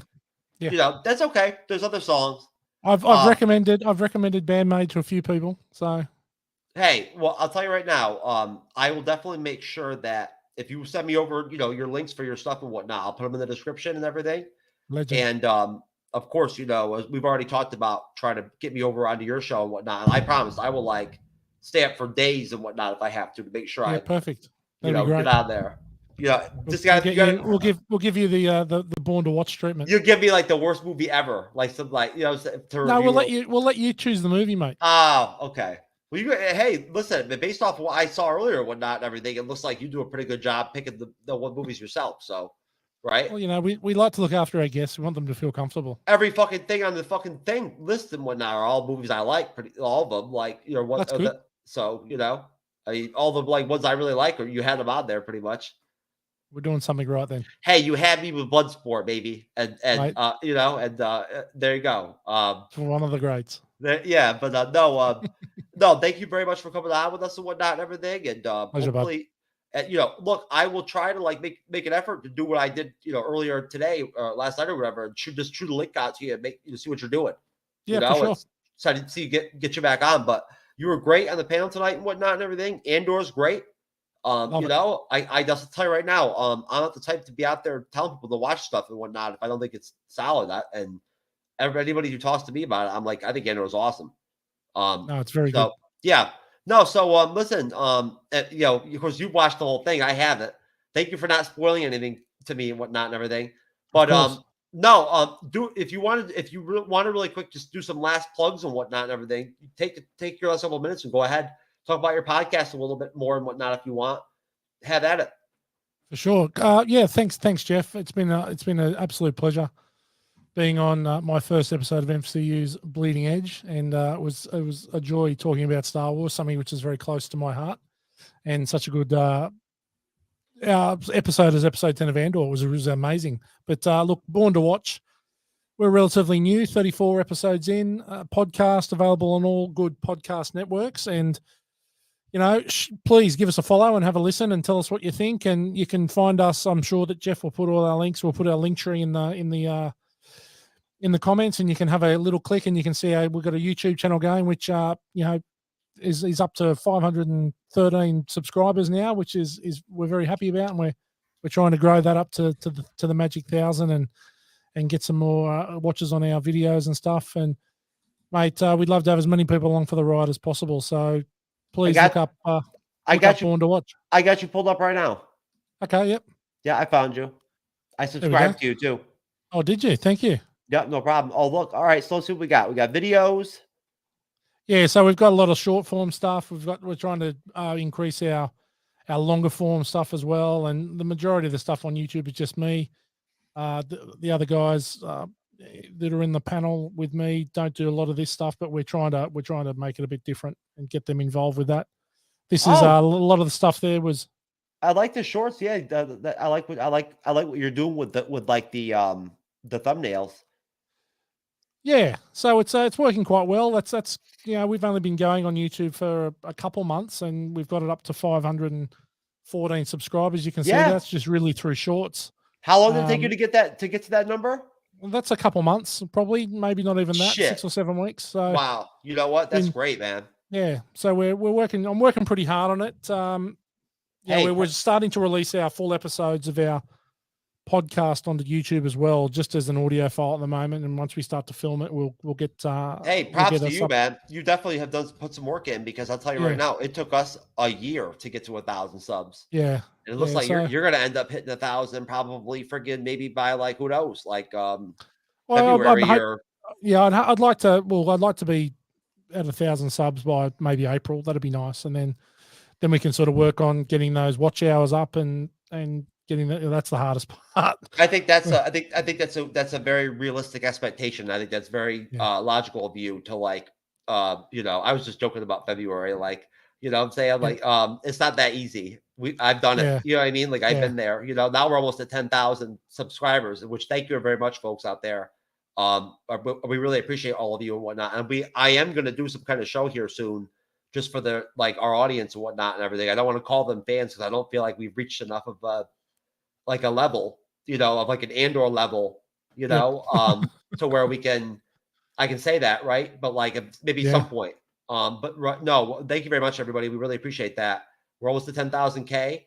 And I'll tell you right now, Matt, I mean, the only advice anybody ever gave me about YouTube was just like, it's a long game thing. And that like most people quit before that first 1,000 subs because it's so hard to get there. Yeah, like for sure. sometimes it takes a really long time. And then it gets better. Like, you know, like the algorithms gets easier, treats you better. YouTube treats you better, right? You get monetized, everything and whatnot, whatever. They start to spotlight your videos and whatnot, and you start seeing it. I see it. I see our videos featured and whatnot and stuff like that and whatnot, our shows where I look. Honestly, but no, they told me that once you get past that 1,000 mark, it gets easier. We talked about this already, I think, on the phone. Yeah.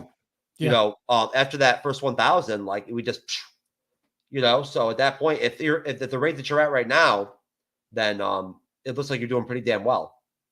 Yeah, we're working at it. So it's you know, it's a long term goal for us. We're not looking to get rich quick. Essentially, we're in it for the long haul. So we're having a lot of fun doing it.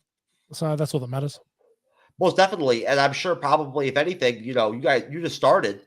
I can only imagine over time what you'll end up evolving into doing. You know, like I'm sure you probably have other ideas besides just doing movie reviews. Yeah, for sure. Yeah. For sure. But at this time we get together and whatnot, record or whatever, I'll ask you about that and whatnot. You can talk about that for a minute. Because I'm sure you probably have stuff I'm sure you and are they your co-hosts or? Yeah, I got two co-hosts. Yeah, my two best mates. That's right. So, I'm sure you guys have probably had some bullshit sessions and whatnot and like thrown some ideas around and everything on different stuff that you could cover and right? Yeah, definitely. The same shit me and Cyber do. Yep. Yeah, you absolutely. Know? Like, you know, we're thinking about doing an OnlyFans for the MCU'S Bleeding Edge, you know. The MCU'S Bleeding Edge OnlyFans. Wow. You know? That'd Where be it's like good. yeah, it's like porn where it's all like you know, role played with like women and actresses and men that are like dressed up like cosplay and shit, right? as like Avengers and superheroes and shit and whatnot. And like, you know, so yeah, it's like a Skinemax version of, you know what I'm saying, of like, you know, the MCU type Crazy. deal. Yep. Just in case, man, just in case, you know, at your phase 4, our stock in the MCU fucking tangibility level drops, we still have something to rely on. For sure. Right? For sure. But no, all right. Listen, brother. Okay, I guess have a good rest of your afternoon or whatever. Yeah, got a little bit of the afternoon left, so we'll make the most of that.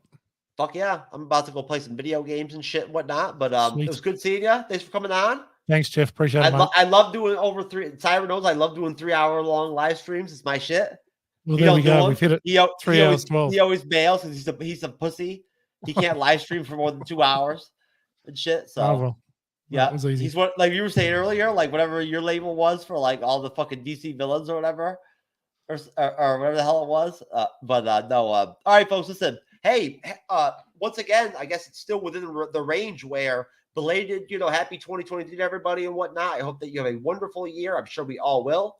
It has to be better than 2022. It has to be. Everything's got to be better. You know, we wish everybody out there well.